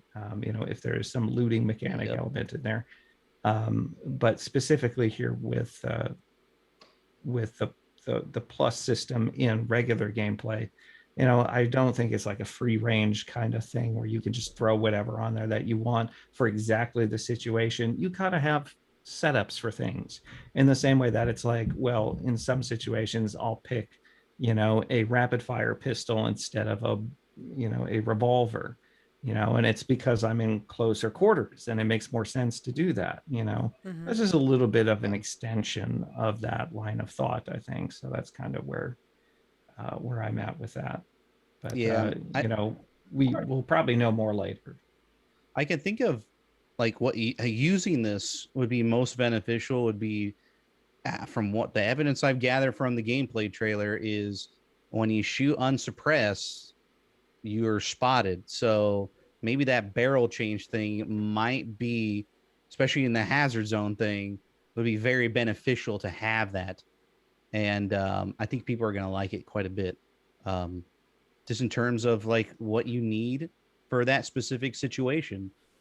And I think, or they could just make it a gimmick. Like, I don't know, but from what I see in the gameplay trailer, it looks like people might be using this plus system quite a bit, and you just got to use it wisely because you don't want to stand out in the open and look at your gun and some sniper just downs you in the head. So Just A looking lot of at it. people. people are gonna be looking like dummies out there, like, oh, I'm just gonna get out of this tank and A lot and of then put it people down have and keep like walking. very I feel like singular mindsets. Like they can only think about the negative, and that's what we see a lot when it comes to talking about this. Like they can't see any good in it because they don't want to see the good in it. And I think that's something, and a lot of people that are like this as well are very outspoken too. This is something like being able to change stuff on the fly has been wanted by people in a lot of games for a very long time. Whether or Yep. not you've seen it is, it just depends on where you're looking. But this is something that people talk about all the time that they do want to see. And it's been like this for a very long time. And FPSs, being able to change stuff like this on the fly is a huge deal. And Well, and the other it should add a thing- lot of value to gameplay. Well, it adds value, but it adds skill ceiling. Yeah. Because now you have an entirely different dimension to gameplay. You have to, as a player, decide, am I going to change this? Am I going to keep this? Is this adequate for what I'm trying to do here? Yeah. And it's quick too, very quick. And it's going to reward players that can think outside of the box or who are aware of the capabilities that they have, or make some of those smart kind of preset decisions about what type of gear you're going to bring. Like, oh, maybe I shouldn't bring 3 different types of red dot. Like, well, maybe I should have a medium scope in there so that I can, switch my gun from full auto to semi-automatic and give me some range on that sniper across the map that at least I can effectively suppress until I get over there. And then I can switch back to full auto in a red dot and say hello, and if you don't do that, that's on you, Yep. But it definitely encouraged smart play, and I like that. Like it has, like, you have to think now what you use and how you use it, like you said before. And I really like the idea of. Also, I think people were confused because they thought they could switch like everything, but you can't. It's like restricted in a way as well, right? So yeah. And I think the main thing, people are so worried about balance, but this actually will help with the balance, I think. Like, especially when you have like big maps and then you switching a lot between close quarters and open maps and open fields. So I'm really looking forward to see how this works. It really is nice. Big thing it will be like Rogue Anvil just said, there needs to be trade-offs for things as well. Like if you're going to be bringing in a larger magazine and say like a medium range scope instead of iron sights, then your movement speed should probably be affected there a little bit. Maybe your ADS speed as well, because you are holding something larger, clunkier. I would love to see trade-offs like that to add more skill ceiling. Yeah. More Like I think that'd be skill set. so good to see. Yeah, definitely, for sure. What else did we miss so far? We had the maps overviews. I completely forgot to ask the question. I don't know why I missed that when we were talking about Conquest. Are you afraid of zerging with these big maps and how they set it up? I welcome they're trying the to- Zerg. You welcome this. I welcome the Zerg. People who I am the Zerg Zerg. are easy prey. It's fine. It'll be great for vehicles. If they're zerging, vehicles are going to be very powerful.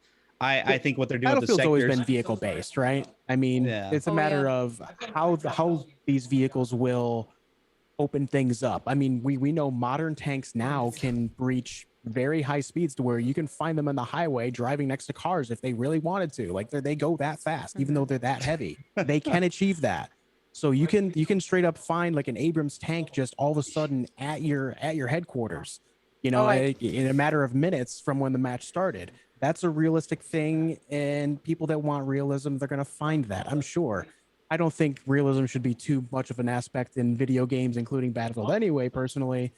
I understand the referencing and wanting accuracy. I get that, but it's a video game at the end of the day. We want entertainment, right? I think understanding the flow of a map and how the vehicles relate to that are more important. And there's some areas that Battlefield has done very well with that, and there's other areas where they've done very poor with that. I think that's something that I really hope is highlighted well here in 2042 to make it so that with these large maps specifically, if with Conquest, I think it's going to be a very important aspect as a vehicle-based game, as Battlefield always has been. Yeah, that's true. Do you... Now we are switching back to something else again. I'm sorry, but I wanted to ask it before I forget it again. Let me quick look into that. I'll take a moment and say I'm kind of running out of some time here. Oh, we already have past 11? Oh my goodness. It's so late. 2 hours. Woo. Oh, guys, time is running so quick. But we started late. Just saying. Well, then let's just jump into... We have the pricing. Did you already pre-order, all of you? Who pre-ordered here? No? Nope. Nope. Nope. Don't get I EA generally Game don't pre-order Changers these the days. game. Don't get EA Game Changers the game anyway? No? Do you even have to pre-order? Sometimes. Sometimes. I mean, I'll I probably don't- technically pre-order by the time if I want early access to play it and stream it. I mean, Yeah. I'll pre-order like literally like 10 minutes before the game comes out or whenever. Whatever I gets just- me in there early, I'll get it. So I just buy games as I want to play them. I don't really yeah. care too much to pre-order or not. I'm not really I'm not anti-pre-ordering. I'm not pro-pre-ordering. If it's a game that I want to play at that moment, then I get it. If it happens to be early, then it happens to be early. Couple of That's how I've guys always been. pre-ordered. Interesting. What edition are you looking at to if you pre-order? Definitely the Ultimate Edition? No. The deluxe edition is the one I want to get. Oh, you're Balls. giving me like flashbacks here. Deluxe edition. No. It's not there yet. It'll be announced later. And it'll come with a bunch of The skins that Red never Devil come. skins. Red Devil skins. It'll come with like robot dog stuff that won't ever come out. Penguins? Or Red Devil robot dog skin. Red Devil Oh, robot no. skin. And it'll make your Robo Dog invisible too. That'll be Nice. dope. Oh.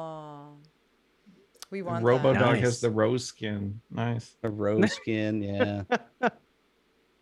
Or invisible tanks. Like that's gonna be exciting. Invisible No, players. just invisible torsos. You remember That'll invisible hit torsos? Invisible H2. torsos. Yeah. yeah. Yes. Thing Or in like Warzone the right now console is one, players yeah. with no heads. No You know? head. Can't wait. It's gonna be fun, Mizzy. Deluxe edition. Get it.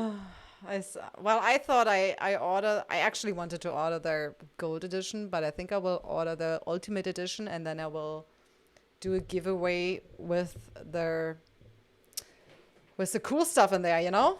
With the, what was Yeah, that? it's That was nice. like a book and something, and I thought like I do a giveaway here on Gamers Would Care with it. So let's see. I'm gonna win Or it. battle passes. I'm gonna win Yeah. it. But to be honest, I want to have a PlayStation 5 first. Oh, rip. Yeah, Germany, you can't buy it. You can't buy it. It's like Yeah. no chance. You know, I'm looking like almost every day, man. It's so Impossible. It's tough. Impossible. Well, I could fly to Turkey and then buy one at the airport for 1,000 euros. That's a plan, right? Take a flight. That's a thing you can do. Yeah, that's a thing I could do. All right, I'm flying to Turkey. Yeah, right? I fly to Turkey to the airport to buy a PlayStation for 1,000 euros. That's Are they in those vending machines or something? Is it like the Little Best claw? Buy vending machine? They're directly at the cloud. airport. There's a shop directly at the airport in Istanbul, and they sell them like for 1,000 euros. You know, like Jeez. it's crazy, man. Sold out when you get there. People are Lol. crazy, man.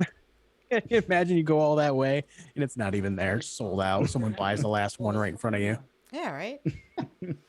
Oh, bitch. I €1,000, have imagine. 1,000. Oof. Oh my god. because you said you have to go. I have one tricky question for the end. Also here in chat, if you have one last question about Battlefield 2042, I feel we could talk for hours about that, and we still don't reach the peak here. Just shoot a question in the chat. We will pick it up. We will reach the end very soon. But I have a question because you guys play so many different games and have so much experience in playing different games, let me find this quick. Do you have a problem, or how do you? What's your opinion on games taking a political standpoint at all? Because there was this, IGN dilemma when they were, talking to DICE that it should have been political about what they do with the game and everything, and they said like, no, we don't. And there was this response: it's only about social commentary. The game contains social commentary, and that's it. So how do you feel about it? Because you played so many games now, and probably. I think it's impossible to avoid it, really. I mean, because if you're going to make a game that people enjoy, it's going to have to be accessible and familiar to them in some way. It annoys me that people or companies pretend like, oh no, we're not trying to be political when the stuff you're talking about is inherently political. And then at the same point, it's frustrating that people will try to interpret everything as like, oh, the company has an agenda and we can't, blah, bitty, blah, blah, blah. Like it's exhausting to me is kind of how I look at it, because it's like, I understand that there are, reasons why, swastikas aren't allowed in games. Like one of the big reasons is, some of the laws in parts of the world, but at the same point, it's like, why do we pretend that it's just the Germans instead of it being the Nazi regime, right? And you try to talk around so many things that you really you still offend people, but just for like different reasons, and it's unfortunate in my view. It's like, okay, I understand why companies are cautious about doing it. I understand all of these things and whatever, but it's like, if you have a story to tell your story, commit to something. Just stop feeding into people like IGN who are like, are you trying to make this political? Blah, blah, blah. He's like, it's a video game. The story is what it is. Yeah. People interpret often, it how you will, you know? Like this is something we see in television and movies all the time too. And I don't see nearly this level of commenting on real world things that are talked about in these shows. You've seen like basic cable television shows, like, the cop shows like SVU and all this stuff. Like a lot of these situations they have, and I mentioned this because my wife has been watching it a lot recently, are actually based on real world things that happened, and then they turn it into an episode like a year later. They think that it's just something like they're just telling a story. And something I am very, very passionate about is I'm a big sci-fi fan, so I read a lot of sci-fi books. And a lot of these things that happen in these situations are based on a future that branches off of something that did happen in the real world. Like the first AI turning into something in iRobot a couple hundred years later that turns into the Foundation universe with everything they have going on across the galaxy. I think it's very important to allow authors and storytellers to just tell their story. Whether or not you like it is up to you. Think of Game of Thrones season 8. People went crazy about that. The end of The Sopranos, how it just cut to a black screen, allowing the watcher to interpret what could have happened. People went crazy about it because it didn't end the way they wanted it to. But it's not your story to tell, right? If a storyteller wants to bring in political themes into their story, let them. It's just a story. Whether or not it's based on real world things or not, it's not your story to tell. You don't have to like it, but it's not your story. It's just a story. Enjoy it or don't. Yep. That's exactly what I would say. Don't talk about politics on Twitch. I don't mean to make it so black and white, you know what I mean? But it's just like, you enjoy it or you don't. You move on. Life goes on. It's not going to ruin your day unless you let it. If you let it ruin your day, that's on you, dude. Like, exactly. It's the way it is. We have no time for politics. And I think the Battlefield 5. Just one little thing. Yeah, please. The whole politics thing is it's fine, whatever. It's not even a problem. DICE has to release a video game. Okay, we have Battlefield 5 wasn't a real video game. Okay, they messed that up so bad. They need to release a game, like, and then we'll talk about the politics stuff later. Okay, they got a lot of answer to. I'm pissed off. I feel also like, I mean, as much as I want them to say the thing, whatever they want to say, about what they believe or what they want to tell us that story, in the end, if I want them to say something, I want them because I want them to say what I want to hear. And I feel this is the reason why this guy from IGN was, so hard on them, because they wanted them to say it. Like, this is the right thing to say and to do. And as you said, Necro, in the end, it's just a story. And what you make of it, that's it, It doesn't matter if they take a stand or not. Yeah. I remember, just to point this out, of like how ridiculous some of this stuff gets. I don't know if you guys remember, but sometime around when Battlefield 5 came out, there was a game journalist that wrote an article about how you shouldn't be able to play as Germans in a World War II game. And it was just, it was some ridiculous exercise in rhetoric that was just like, the amount of hoops that had to be jumped through to get to that point was just absolutely ridiculous. And there's always going to be people like that in games. We're talking about, just tell your story. We had some of that in Battlefield 5, and some people got really, really upset over it, which I understand, and they're entitled to be upset over it. That's fine. You don't have to agree with it, but you can feel how you want to feel about it. But I don't think it helps that we have people in the media who are just trying to stretch stuff as much as humanly possible into like weird positions that they were never intended to be in. Right. Yeah, for sure. Trying to paint a narrative out of something. It's like trying to build a castle out of nothing but sand. They're just like trying to pull all this stuff together, and it won't stand. But people tend to eat it up anyway. Like there'll be somebody out there who is like, man, Subnautica is actually a commentary on, blah, blah, blah, blah, blah. And it's like, it's really not. It's just a game. It's just a game about the, and guarantee when Battlefield 2042 comes out, there's going to be articles about, this is a commentary on, global warming and refugees and, this and that. And,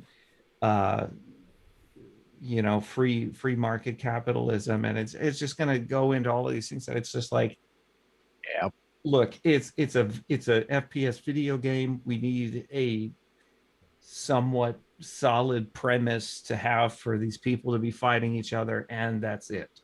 Mm-hmm. Yeah, they're lucky that it's in a future fake war. They can just make up whatever they want. Like there's tons of Tom Clancy novels out there that have a whole bunch of like plausible scenarios involving nuclear explosions or global warming or whatever. It just goes into more of the realism of the maybe future, but they don't have to worry about stuff that happened in World War II, or you told a story incorrectly or inaccurately, all the actually nerds out there. So they have more room to expand and put in fun toys. That's what I'm really focusing on, is make Battlefield fun again, Jesus. Yeah, we want to play a game. Yeah. Everyone should always keep in mind that unless they say this is a true story instead of not based on a true story, then it's not. Like, consider everything that you take in a form of entertainment, unless it says this actually happened. This is a true story, not based, get out of here, but Necro. is. How dare you? I want to be mad. I know. Applying logic, what? But unless it says it is based on a true story, just view it as alt universe stuff. That's all it is. It's stuff that it's hypothetical, theoretical, things that could have happened or might happen. And that's it. Mm-hmm. Not is happening. All right? Can we just quick answers, please? The last questions in the chat, please. Where was the last one? Let me scroll up. Thotus, do you think DICE will announce a full year one content timeline and fully commit to that? They better. I think this time around they They will. did commit to a full year. 1 Yeah, year, They said, did yeah. say that. Yeah, They literally I- selling it. I think they will, strictly based on they're trying to instill faith again. Yeah. That alone, I And feel like, is just going to be a huge thing. They want to make sure they follow through on everything that they talk about. we just like we want to they- make sure though that this full year of content support doesn't start 6 months after the release of the game like Yeah, it has in previous Yeah. Battlefield games.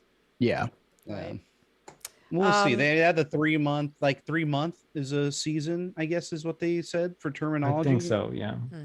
So they got Yeah. a year planned out, which is great. Oh my god, like a roadmap. Can you imagine these things? All right, next It It all That's question. just what they depends said. on when the starting point is. Yeah. We can't tell. Next question, quick. What is your ideal kill time for Battlefield, and what time would ruin the gameplay? I don't care. Yeah, We'll find out. yeah. They better can go stick with to whatever. TTK. This is Just stick to it. Find Stick it to it. and stick to it. Don't go changing everything in December or I'm uninstalling the game. Do you think there will be a limit to the amount of attachments you can carry in the Crisis Plus system? 3 per slot, based on what they showed. Yeah, 3 per slot, and it's not everything. And you have probably to put them on before, right? So you choose the 3 slots, right? And then Yeah, I would guess. yeah. Pretty much. All right. There was a similar question before, but Taku said it too. Not sure if that's already been asked. Yes. How do you think competitive play tournaments could be held within Battlefield 2042 if you guys could or would envision that? I'm not sure if you I guys think are we the... need RSP if that's going to happen. Let's say we have um, RSP. Then I would like to think that DICE would build in some tools to facilitate competitive gameplay in that regard. I would really, I mean, Did you you know, the competitive community has been like, look, we're here, we're trying to play on your game, and you're not giving us the tools to do it. You know, like competitive Battlefield would exist if they would let it exist, and that means building in some basic tools for that. So if they do that with community tools or with RSP or whatever, then I think you can start building up that community a little more. 2 days ago, the community manager retweeted a tweet of level. What is the name? Level. I forgot the name. It's Level an Cap? no, not level cap. Yeah, It's an esports. Level gaming? It's I a think it's a level gaming. level gaming, right? Esports. Yeah.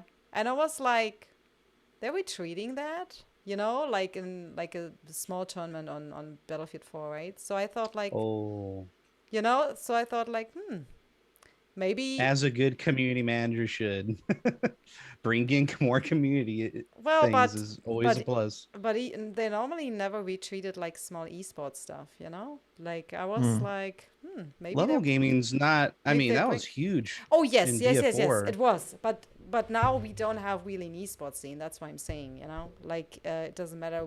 I mean, we don't have so many leagues anyways, so many big leagues right now, you know? It's like you can count it down, I guess. One of our well, I used to discuss this a lot is let it happen organically, because they tried the whole incursions thing and that never worked out, and all these other things. It's like, well, when Battlefield competitive just came out of what you made for us, and we kind of made our own thing. Maybe that's what they're gonna want to do for building Hazard Zone, and then just kind of let a competitive thing just show up there, or you can always have for Conquest and Breakthrough. Just let it happen. Just give us the tools to make it happen. That's it, pretty much.